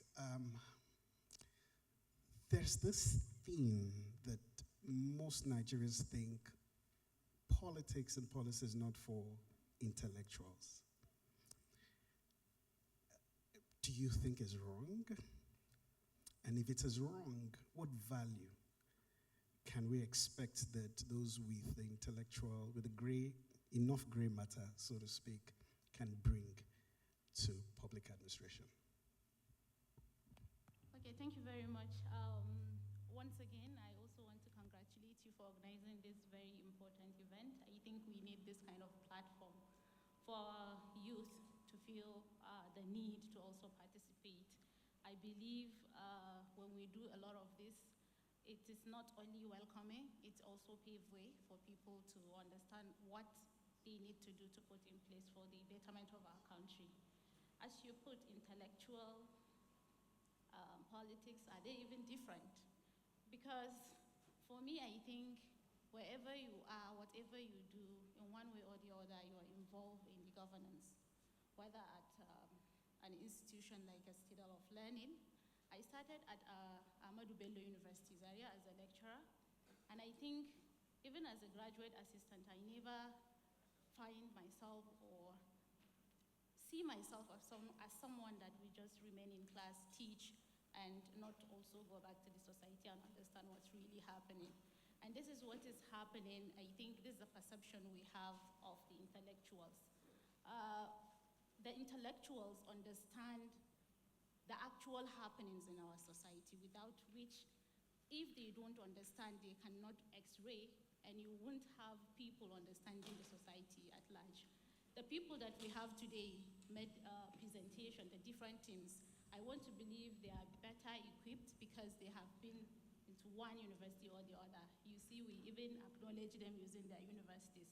So if their lecturers do not understand the rationale behind having policy and doing it the right way, ensuring that the young generation, the youth, also understand it from their own perspective, participate in the crafting of those policies, we won't be here today. So at a younger age of my career, a very young age, as a graduate assistant, I was also involving myself in a lot of things that do relate with governance, doing civil society organization. And I think I added more value than a lot of the people on my team as a civil society member because of that intellect, because of that scholarship. So I was not going there to listen to people and then just go back and relate what happened. I also digest, and then from my own theory perspective, I apply that knowledge and take that knowledge back to the classroom. So you see my student also learning from my own experience. I think it paved way for me because while people were doing research around, for instance, I am from a communication background, doing a lot of research in terms of framing of media, I was doing governance issues. I was asking about policies. I was looking at developmental issues, how the policies, the programs, the initiatives our government are actually dashing out do impact on the people. And so I was being involved in development space. I did a lot of work. Fortunately, I was in Kaduna, and I know a lot of work that you do. Around that time, a lot of people were so passionate about the things that we do. As a young female intellectual, how do you even balance it? But it's because of the passion that I had. I continued without even feeling like I was doing a lot. Fortunately, I was also identified with. So going into public service proper as a commissioner, imagine starting from a background of university, as an academic, going into development space and then finding yourself in the public service. Our DG here actually means the word when he said, you go in there and you see a lot of things. You actually see a lot of things there happening. I think even our keynote speaker mentioned things like people not having the knowledge of how to craft policies. So how do we even expect that they do that and implement it? So I was in that environment with a mix of knowledge from the academic background, development space, and then from the civil society organization that I mentioned. I think it added more value. I was able to work with my team. I was able to collaborate. I was able to bring in new ideas, new initiatives. And so within a very short period of time, we're able to actually record a lot of achievements. And I'm so happy to say that we actually started when it was a disaster for Bauchi State. We were one of the states, or the leading state with out-of-school children. Infrastructure was something else. Almost every morning I wake up to pictures of dilapidated schools on our social media handles. But alhamdulillah, before we left that angle, we're able to implement a lot of projects, including also bringing in more funding opportunities for the state, also supporting the government in doing projects for that state. So I would say it adds value. It is not different from you having intellectual or coming from academia, but I think it adds more weight, more experience, more capacity for you are able to actually navigate easily. Thank you. Thank you very much. I particularly like the way you started. You said politics, academia, are they actually two different things? And I think that is a very, very, we can spend days slicing that statement, right? Personally, that's why I don't like the term technocrat in government, because I just think permits me, I'm a national TV, there's a word that starts with B, that is in my, because it's almost like there's some arrogance in it, and I think that's where people with the intellectual, power tend to struggle in government, because it's almost like there's a bifurcation between those who know and you dregs of office who just found yourself in there. And I think so understanding that they are one and the same thing. And before I take the last question, in the UK is a good example for me. Prime Minister is a politician, Oxford educated, PPE, there's no difference. Why do we honestly think that we should, anyways, I'm not the panelist. So Joanna's media, this is a media event. There are many more millions that are listening to us beyond those of us in this room. But I struggled projecting myself. The Honorable Minister, who used to be my boss, says, what's wrong with you? So I struggled. And I think those in government tend to struggle because the younger ones, how do we use media as a tool to make this job, this thing, this grinding we do in public, how do we make it glamorous and reach through the blockade that just exists on their mind? Thank you. I'll follow the trend of all the speakers and congratulate you. Wonderful event so far, and I'll also congratulate everyone here. This is one of the first events that I think I've attended, and I don't have phones raised or phones or people chatting, just about 7 of them, and a couple of others there. But very fantastic audience, and it's really pleasing to be here. Now to your question, media and exposure and public service. I think we're coming from 2 generations. The much older generation has always seen the media as something that needed to be controlled.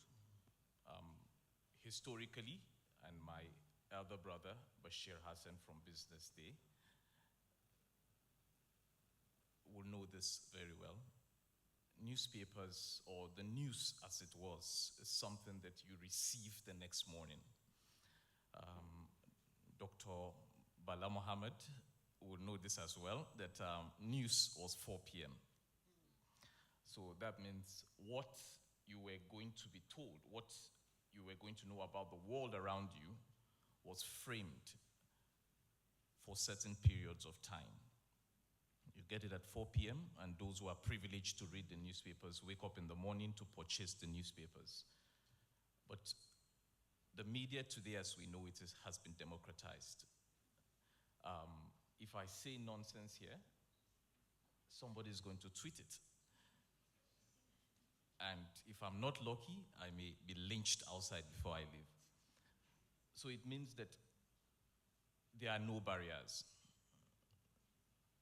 Whatever you do within the public service space is open to public scrutiny. It's open to public commentary. It's open to people's views. Let me digress a very tiny bit. If we were probably in, say, not that I was that old then, but let's say in 2000, the president had just maybe arrived at an event, made an outlandish comment. All he needed to do was to have his media advisors say, this is not going out there, or this is what you heard. So tomorrow morning, you don't know what the president said. Boy, you know what his aides have told you he said. That is how it used to be. But today that has changed, and I'm back on my track. Whatever you say as a public official, you'll be held to account. Whatever you do as a public official will be held to account. Now, what does that mean for you as a public officer? It means that you must be able to tell your own story. Unfortunately, like you have said, a lot of public officials are doing so well. Khalil, I've followed Khalil, I think, and he's very good with the social media. He's on social media. He's been able to project what he has done. He's told his own story. He's also inspired others, because one of the things, and given the community we have here, one of the things that I think it's very important for young people are role models. I need somebody in Ebonyi State or in Kano State to sit down in a room having no access to any direct access to any top official, to be able to know what a young Khalil who is 33 is doing somewhere in Katsina, and be able to say, that's what I want to be like. So aside telling your story, it puts you in check. You're able to know that whatever you do, you don't just have maybe for someone who is religious, a God to answer to, but you also have a people to answer to, and that is democracy by itself. And if you even look at the history or what underpins the media, is the freedom of expression, and the freedom of expression by itself is guaranteed because we're in a democratic setting. So, by that accountability, a person in public office understands that I have to communicate, I have to tell my story, I have to be able to give feedback to the people who have put me in this office. How am I doing? What am I doing? And where am I in terms of delivering on the objectives that have set for me? Thank you very much. We have run out of time, but I wouldn't have you leave without just dropping gems, as James will say. So just for 1 minute, Dr. Jamila, there are a lot of young people in this room. There are a lot of young people listening to us. What would you tell them? What would you want them to leave with? Oh, wow. I have a lot to say, but I would say in very few words. Please, for you to be valued, to be relevant, you need to prepare yourself, you need to show off, you need to also improve yourself. You need to understand yourself. In understanding yourself, you know what value you can add, and it is only when you have a value to add that you become relevant and you're respected. A lot of us are here because we have seen the need for us to improve on ourselves, learn a skill, go to school, because there are a lot of debate around, okay, skills better than books or other than books, stuff like that. Even if you learn 1, 2 skills, please go to school. Be relevant, be prepared, because it is only when you are prepared that you meet the success. There is a very popular saying that success is when opportunity meets the prepared. So be prepared so that when the opportunity knocks at your door, you are ready for it, and then you become successful. Thank you very much. Janice, please. Same question for you, please.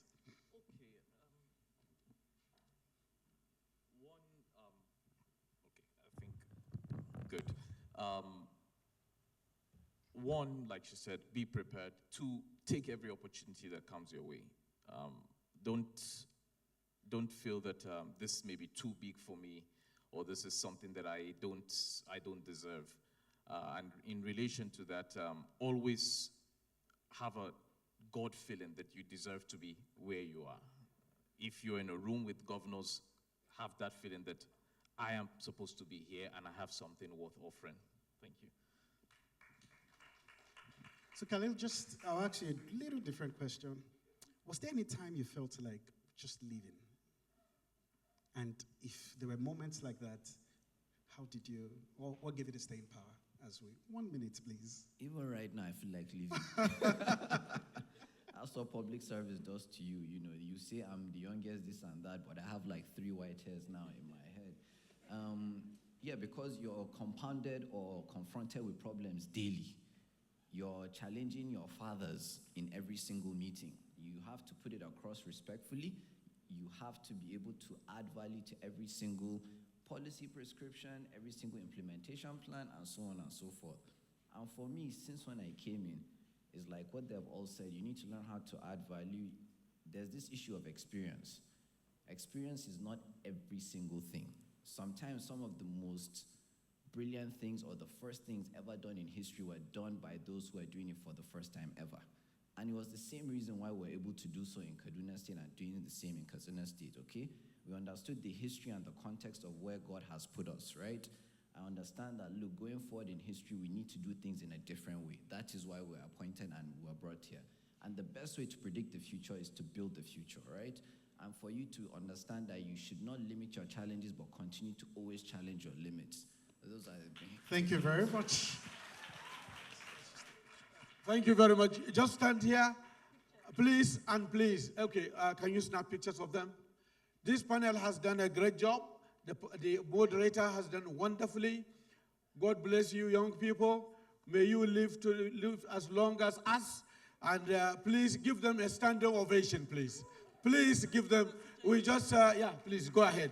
Please give them a standing ovation. And we hope that this discussion will continue on the social media somewhere so that this goes ahead. And thank you very much. Don't go too far, Ayo. Don't go too far, Ayo, because I will call you now. The challenge is all these 3, and the moderator, just stay here. The moderator have said is that 25 years ago, I left the BBC in London to come and work in Nigeria. The presidency employed me as a press secretary to the vice president. And when I came, one of the first challenges was that a press release will take about 5 drafts, and it will be corrected and edited with red pen before it was finalized. When I came with a laptop from London directly, and I started typing the press release and issuing it in 10 minutes, the typist said, "This man has come to take our jobs." This is a tragedy, and this is something we all have to face in making changes. Another round of applause for Ayo. Ayo, thank you very much. He has a few minutes now to give us the founder's address before we hear the results and the award ceremony. Ayo. Thank you, sir. Wow. Hi. Yes. I like my hands to be free. There's so much to say, but so little time. I want to take a moment first, thank and remember my father, my late father. He passed on last year, Professor Stephen Olushola Ojeni. I think one thing that stood out about my father was that he gave us the freedom to just express yourself, to just be wherever you want to be. There were moments that were testing. There was a time that they couldn't find me for 3 months. I just left home. But he received me with open arms. And anyways, let's just get into it. So I stand here fully aware of the weight of this moment. This is not going to be a typical address, not a fireside talk, and certainly not a campaign speech.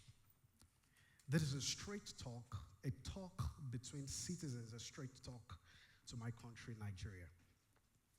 I stand there convinced that nothing is impossible. Yes, nothing is impossible, not even Nigeria's development. You see, the mistake we often make is that we think the countries that we admire started off as first world countries, what young people may call Nepo countries. Right, but they didn't. Even the United States of America, the wealthiest nation on the surface of the earth, experienced civil war 85 years after independence. How old is Nigeria again? 64. You get a gist. So what separates countries that make it from those who don't often comes down to a few things.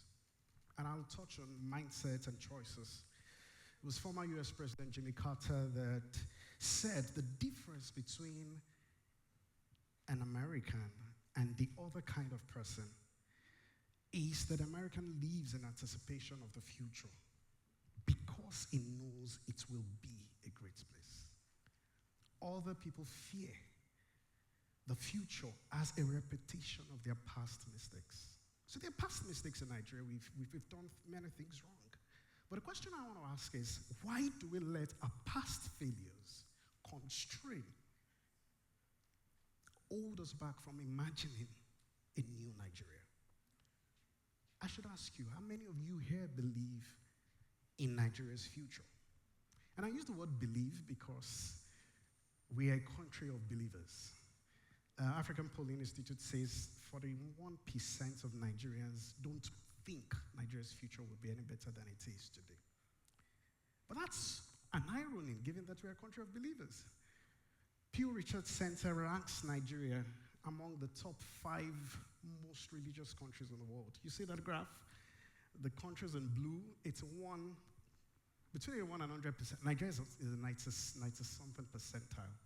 So we believe in God, but we believe and have faith in God, but we don't have faith and believe in what He has given unto us, our country. How can you receive what you don't believe in? How do you get what you don't expect?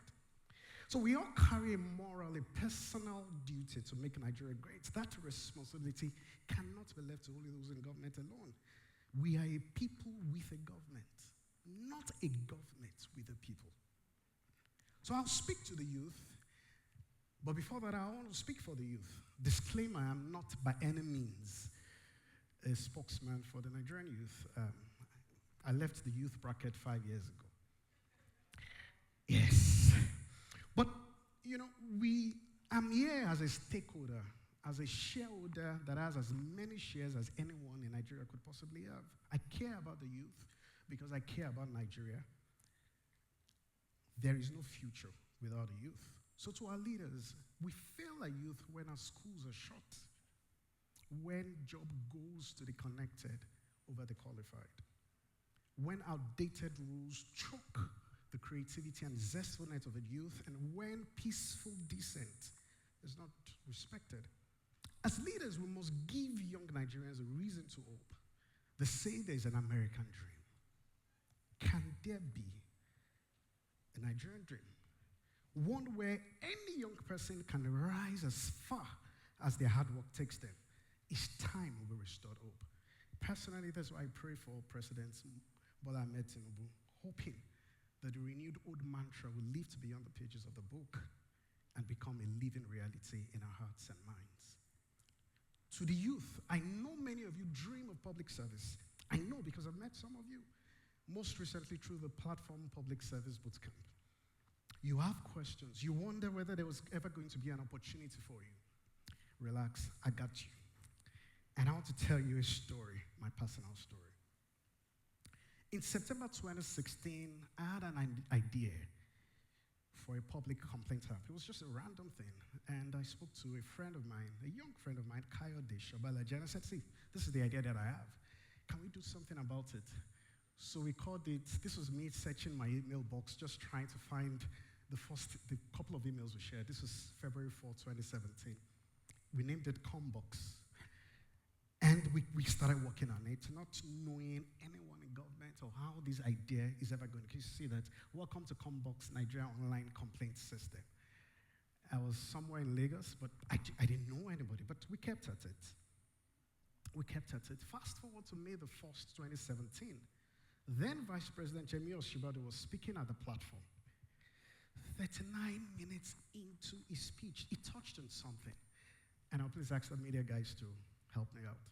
The PEBEC Secretariat is holding a hackathon, bringing together computer programmers and other technology developers to develop an M&E solution, that's a monitoring and evaluation solution, for tracking reforms and getting public feedback.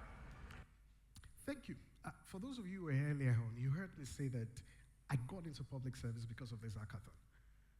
And it was very instructive that somewhere in another city, another state, someone had put in the vice president's speech what I was working on in the tiny corner of my room. And so when I heard the speech, it was surreal. I couldn't believe it. Then, to cut the long story short, I applied, my team got selected, and guess what? We won. That's the picture there. This was me 8 years ago, and this is the Honorable Minister at that competition. So when people ask me, I mean, Team Dog, I think, I think you guys are 3 or 4, one of them couldn't make it, because what we did was we flew them to Abuja, accommodated them, and here they are today. One of the parents just said, I can't risk having my child come. Because the people couldn't just understand what's in need for you. Why are you doing it? They couldn't just wrap their head around it. But I'm grateful that I had the opportunity, and because I had that opportunity, it wasn't a remote idea for me to replicate it, because I knew that if I didn't have this opportunity, I probably wouldn't be here today. By the way, the app, an improved version of the app was just launched a few days ago by the PEBEC. And that's also gratifying because I left that role 19 months ago, but it's interesting that the idea that started just in the corner of my room is still living, and there are other people who are making it better. You can access that app via www.reportgov.ng. PEBEC didn't pay for the adverts, but I'm glad to do this. So the lesson, opportunities rarely fall on your laps. You must reach for them and prepare while waiting in the shadows. Waiting is not a passive word. It is being active, only that you are the backstage. And when opportunity beckons, make the best use of that time. Invest in yourself. Learn as much as possible. Invest in yourself. Success is impacting the world with the investments you've made in your personality. There's a book I love so much, Thinking in Systems, written by Donald Meadows. And I'll take a few lessons as a wrap-up. When you get the opportunity, you've got to dance with the system. And dancing with the system is to discover the properties of the system and how your skills, how your values can combine with the inherent properties of the system and make it strong. Some will question your motives, ignore the noise. Some will assume you have lost your soul, leave them alone. It's time, ladies and gentlemen, it's time that we forget. English language. It's time we forgot the things that are behind, whether they worked or whether they didn't work. Do not remember the former things, nor consider the things of old. I can see the new, and it will surely spring forth. I see a prosperous Nigeria. Glorious things are being spoken of you, Nigeria. I see a greater country. I feel it in my bones, every fiber of my being, and every cell of my body. From the Mr. Hills, before I take this final paragraph, I've traveled wide and wide and far in Nigeria, 32 states. I have 4 more to go. So I'm touching on the 36 states. So from the misty hills of Mambila in Tariba to the shorelines of Lagos, from the oil-rich islands of the Niger Delta to the oil-laden creeks of rivers, from the bustling markets of Kano to the coal seams of Enugu, from the great railway hub of Kaduna to the royal boroughs of Edo, from the gold-laced lands in Zamfara to the rainforest's depth of Cross River, from the rice paddies of Kebbi to the orange orchards of Imo, from the cocoa groves of Ondo to the palm fringe coast of Akwa Ibom, from the historic monuments in Oyo to the Sahel sun of Jigawa, the savannas of Yobe, the fishing harbors of Ibayosa, the sacred grove of Oshun to the limestone caves of Abia, from West Africa's largest market in Anambra to the castle strays of Adamawa, from the Sahel winds of Sokoto to the fertile valleys of Ebonyi, from the hydroelectric dams in Niger to the knowledge factories of Ekiti, from the clay-rich plains of Katsina to the sacred stones of Kwara's museums, from the sunrise of a Delta Creek to the sunset on the salt lakes of Nasarawa, from the budding gateways of Ogun to the green peaks of Gombe, from the confluence waters of Kogi to the double drums of Bauchi, from the yam bands of Benue to the unbroken courage of Bono, from the Federal Capital Territory where all paths converge. Let it be said, let it be known. Shouted on the rooftops and the mountaintops, that's a new dawn and a new day for Nigeria. God bless the Federal Republic of Nigeria. Thank you. Please, can we celebrate the founder, convener?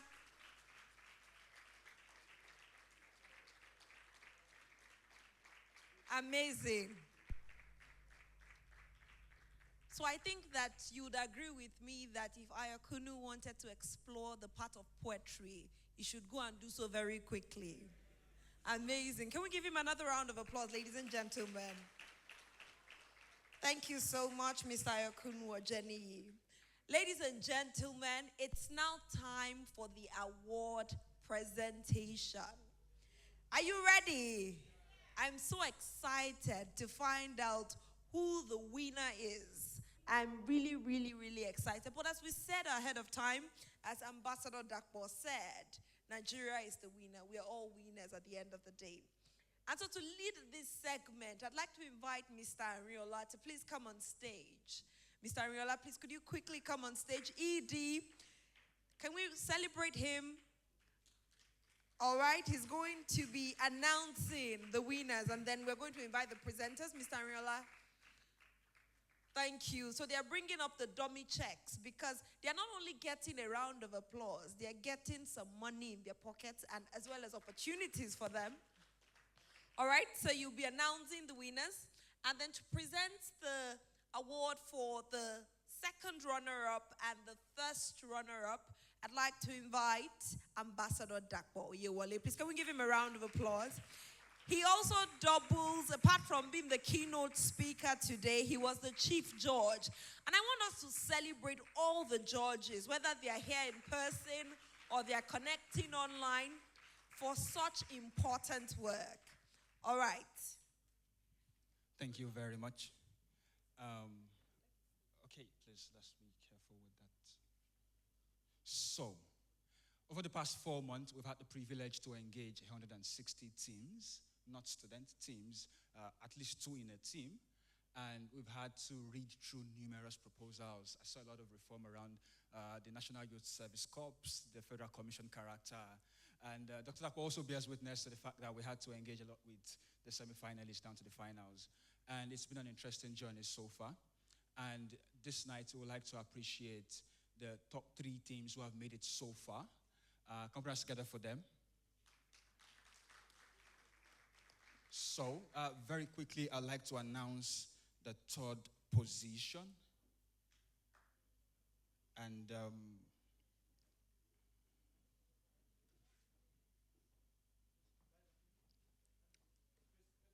okay. So, for the 3rd position, that would go to team. Yes. So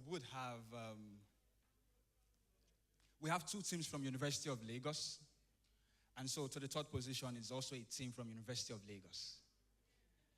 And that would be Team Dodge. Please come up on stage. Come up on stage.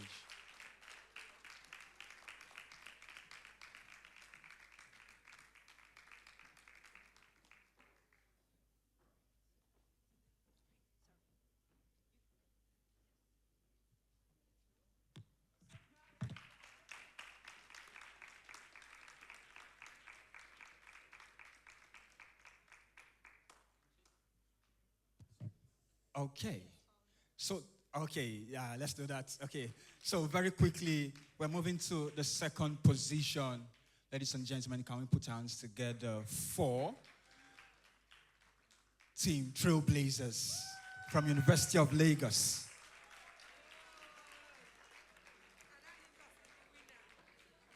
Very quickly.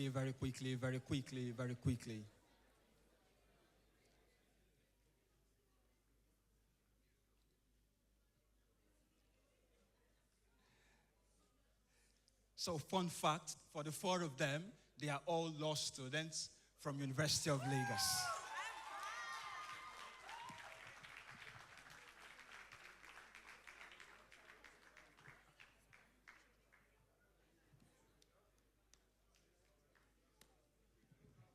Ladies and gentlemen, now to the final. I'd like us to be on our feet as we put our hands together for Team 1 from Adeleke University.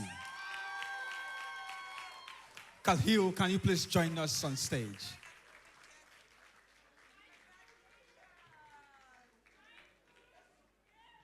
Omawumi, yes, please. Thank you so much.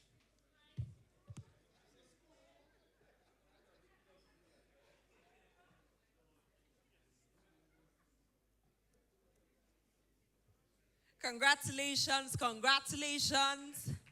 Adeleke University. I hear somebody shouting, my school. For today, I adopt you. So my school.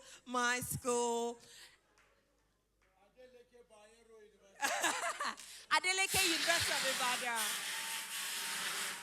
Congratulations.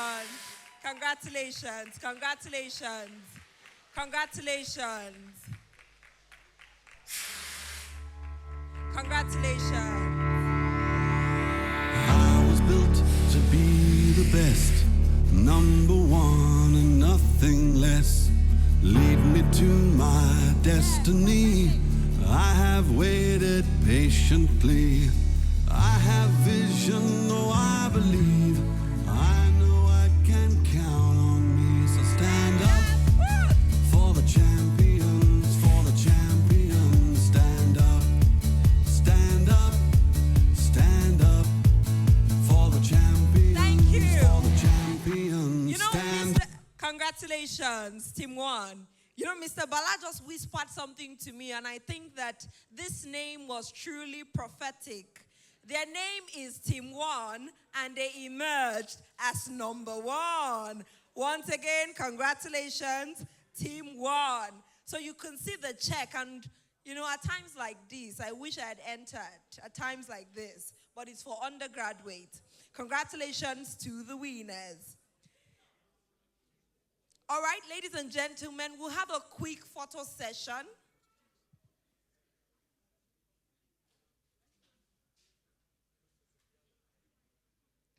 We'll have a quick photo session afterwards, but we cannot close without hearing the vote of thanks by Mr. Arinola Ado Daniel. Please, can we give a round of applause? ED, FPDI. Okay.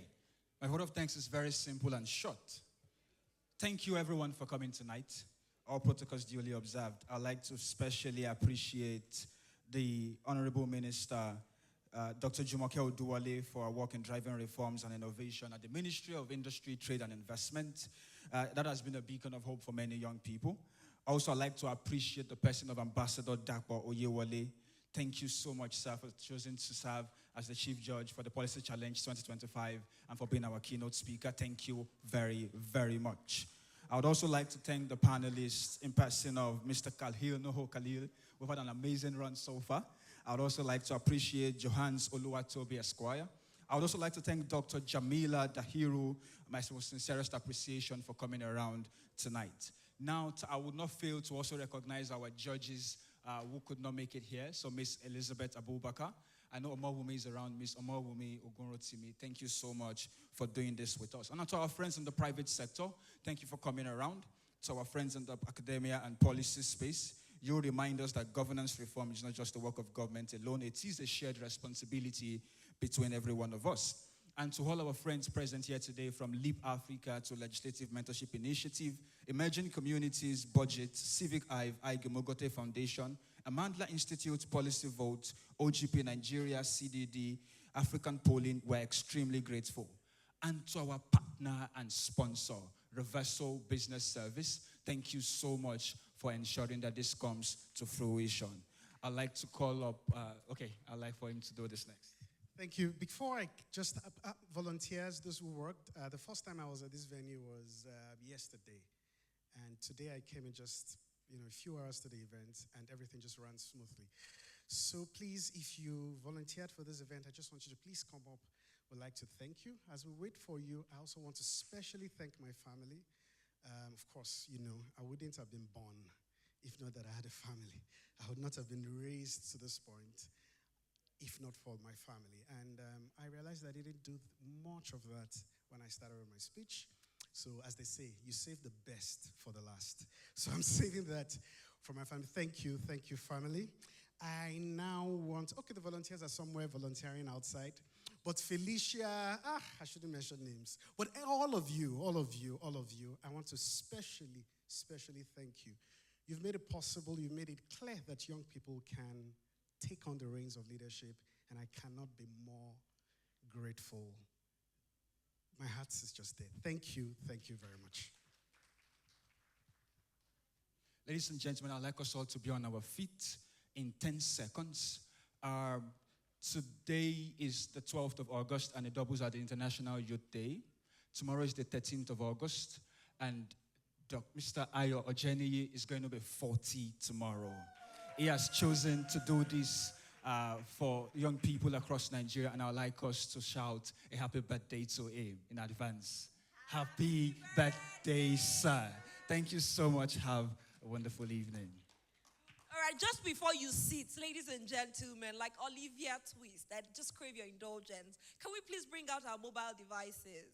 The youth have the energy, and those who are coming to our side, and those who are joining us as youth for the day. Can we bring out our mobile devices?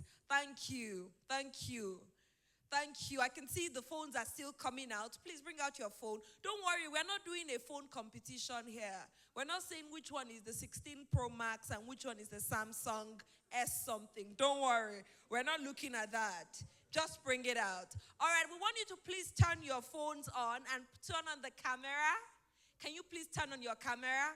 Please, could you bring mine? I just want to also do the same thing. One of the things they've taught us is to lead by example. So, yes, to get my own phone here.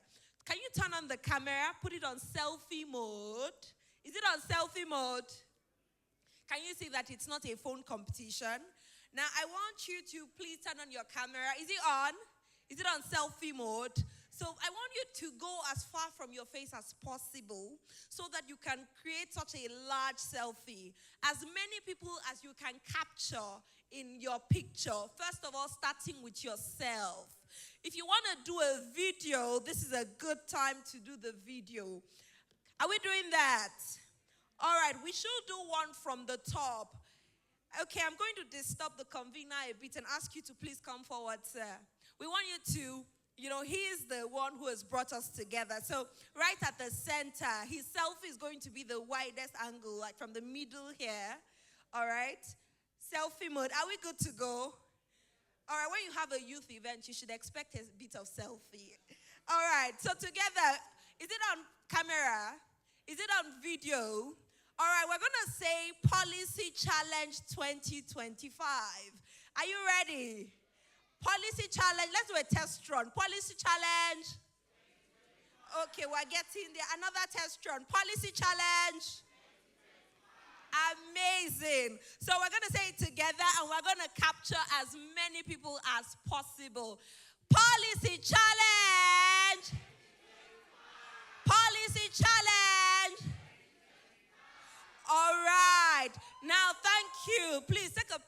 natural soap. No, but that's not the end. Just as quickly, you want to, strike when it is hottest. As quickly as you've taken this, I want you to put it on social media. You can put it on LinkedIn. That's easy, right? Put it on Instagram. Put it on X. And I want you to reference the event that we've had here. Don't forget to use the hashtag Policy Challenge 2025 and the hashtag TPC 2025. Please tag us. We are happy to interact. Now, before you go, please don't forget to say hello to somebody. Give someone a high five and say, Happy Youth Day. It's been such an honor. All right, would like to take a very quick photograph, please, before you go. Very quick photograph. And Mr. Ayokunu, another photograph. Olivia Twist is asking, please don't be in a hurry to leave. Our guests, don't be in a hurry to leave. Quick photograph. We want everyone to come on stage. Could you please come on stage for everyone? Can you come on stage? All right, please come on stage. Please come on stage. The gentleman in the lovely suit, can you come on stage? Everybody on stage. Everybody on stage. Don't be in a hurry to leave. Everybody on stage. Mr. Khalil would like you to please come on stage. All right, we want everybody in front, actually. Everybody in front. Want to take a family photo, as I like to call it. Mr. Ariola, we're waiting for you in front. We want you to come in front. Thank you. Thank you so much. In front, on stage. And we want to take a family FPDI photograph. All right. Please come in front. We want to take a picture with you. Thank you. Please come in front. Please come closer. Come closer. Don't leave. Don't be in a hurry to leave. Family photograph.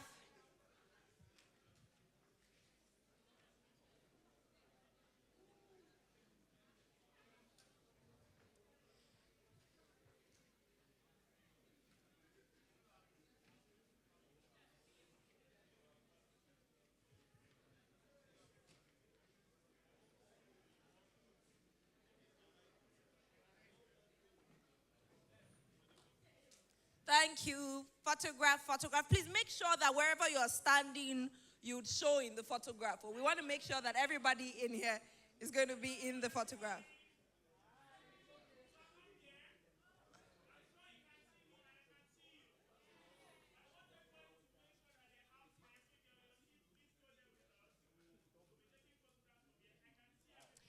Mr. Riola, we don't want you out of this photograph. Please, Edie, come join us.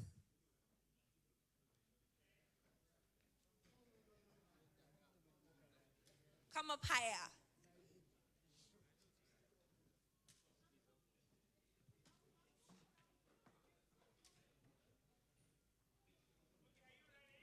Yes. Yes. Policy Challenge 2025.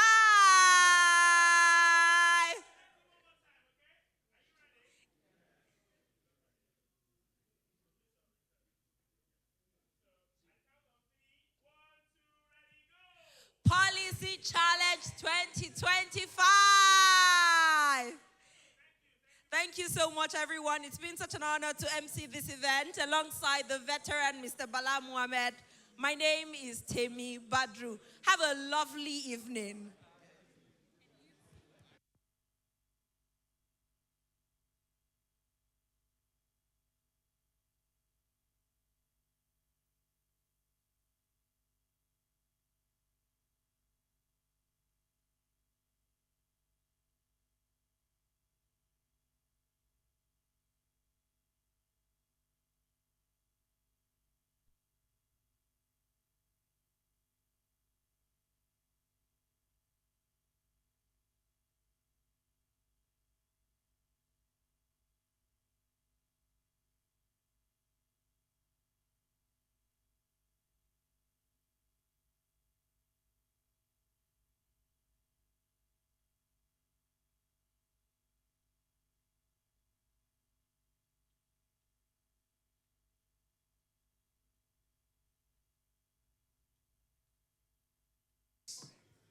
Okay, good evening, everyone. For the students, please call your drivers. They are ready for you at the exit so you can start going. For some of us that are going for long distances, please thank you so much once again for coming around. Since you came into my life, you have given me joy again. No competition anywhere, you have done me well, oh shit. Now you saved me, I'm not going back again. All over me right now, me I know they feel drought again. God knows I struggle, many times I stumble. There's always something wrong with me, but you give me double for all my trouble. Now my light is shining. How like a treasure, give you no measure, a living sacrifice. In every season, steadily winning, I realize that I am blessed. Everything else I go get, nothing compares to your yes. Chidemema, you're the best. Thank you, Lord, I'm blessed. Everything else I go get, you don't let me lose my head. Chidemema, you're the best. I'm blessed, oh yes. I'm blessed. Now that you lose my head.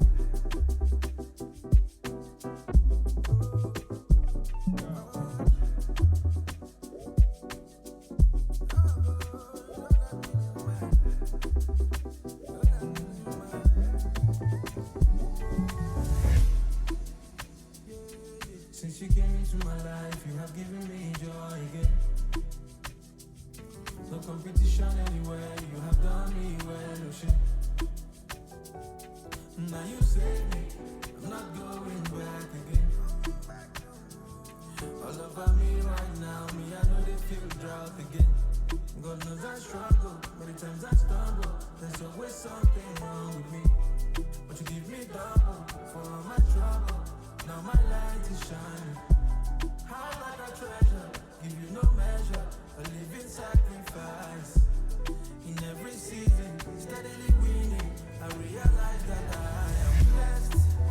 Everything else I go get, nothing compares to your yes. Chidemema, you're the best. Thank you, Lord, I'm blessed. Everything else I go get, you don't let me lose my head. Chidemema, you're the best. I'm blessed, oh yeah, blessed. Everything else I go get, nothing compares to your yes. Chidemema, you're the best. Thank you, Lord, I'm blessed. Everything else I go get, you don't let me lose my head. Chidemema, you're the best. I'm blessed, oh yeah. I'm blessed. Now that you lose my head.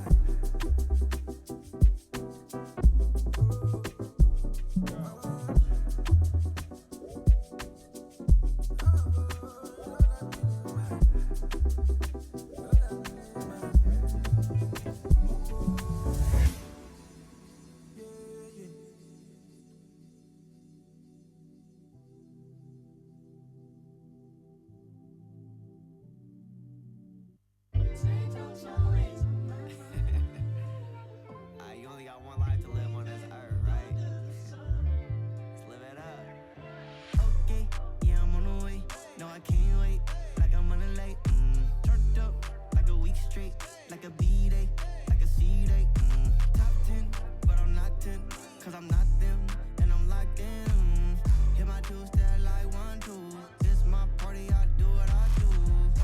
I've been turned up on 4 days. I've been grinding like 4 ways. I can never go back to my old ways. Oh no, I never go back to the old days. I think that I might just get a little turned up tonight. I only have one lifetime to have the time of my life. To have the time of my life. To have the time of my life. Get it jumping. Cause we praying for somebody with my cousins. Most lit in this function. And I do it, I forgot no discussion. I don't got no liquor in my cup. I got my sister in the cut, you know, got the Bible up. Hey, put your ones up if you know me. Matter of fact, put the ones up if you holy. I've been turned up about 4 days. I've been grinding like can never go back to my old ways. Oh, no, I'll never go back to the old days. Oh, I think that I might just get a little turned up tonight. I only have one lifetime to have the time of my life. To have the time of my life. Okay, yeah, I'm on the way. No, I can't wait. Like I'm on a late. Turned up like a week straight. Like a B-day, like a C-day. Top 10, but I'm not 10. Cause I'm not them, and I'm locked in. Hit my two-step like 1, 2. This my party, I do what I do. I've been turned up for 4 days. I've been grinding like 4 ways. I can never go back to my old ways. Oh, no, I'll never go back to the old days. Oh, I think that I might just get a little turned up tonight. I only have one lifetime to have the time of my life. Oh, I think that I might just get a little turned up tonight. I only have one lifetime to have the time of my life.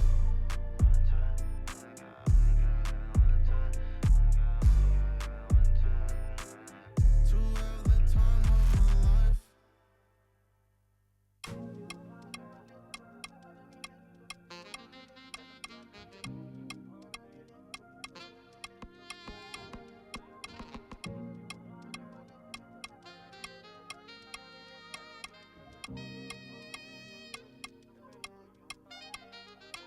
I believe and I receive.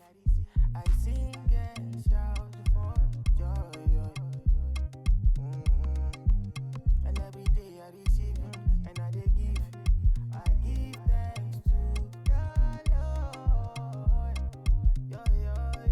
The way you carry me, where you loving me all the time, where you holding me in your arms, where you loving me every time, the way you carry me, the way you loving me all the time, where you holding me in your arms. But I know that you got me. Every day of my life I go thank you. Every day I go shout, day I go sing. King of my life, Lord, I thank you. Put everything of course on God. I know the border, yes, you know what's up. And then you know this grace of plus. Talk about the blessing, chappy is non-stop. Who be the one where they show me love? Nah, you the one with the best person. It be you where they tell me what to do. The time when I don't know what to do. And you be my lover, lover. You know they do corner, corner. Together like bread and butter. Nothing fit to put us under. The way you carry me, where you loving me all the time, where you holding me in your arms, where you loving me every time, the way you carry me, the way you loving me all the time, where you holding me in your arms. Blessings on me inevitable. Grace that I carry is visible. You carry my matter for head like Oshuka. So many times it's uncountable. Standing attention, you told me to ease. Taking a photo, you say make a cheese. Even the blessings of God, they come every day. And you know that it came with the steez. You be the oil for my heart to pass. So every weapon they fashion like bafuka. You know let water pass my gari. When bad belly gather, you fire them bazooka. Put everything on God. Of course, walking in the light, never going off course. When I go be the person with the run,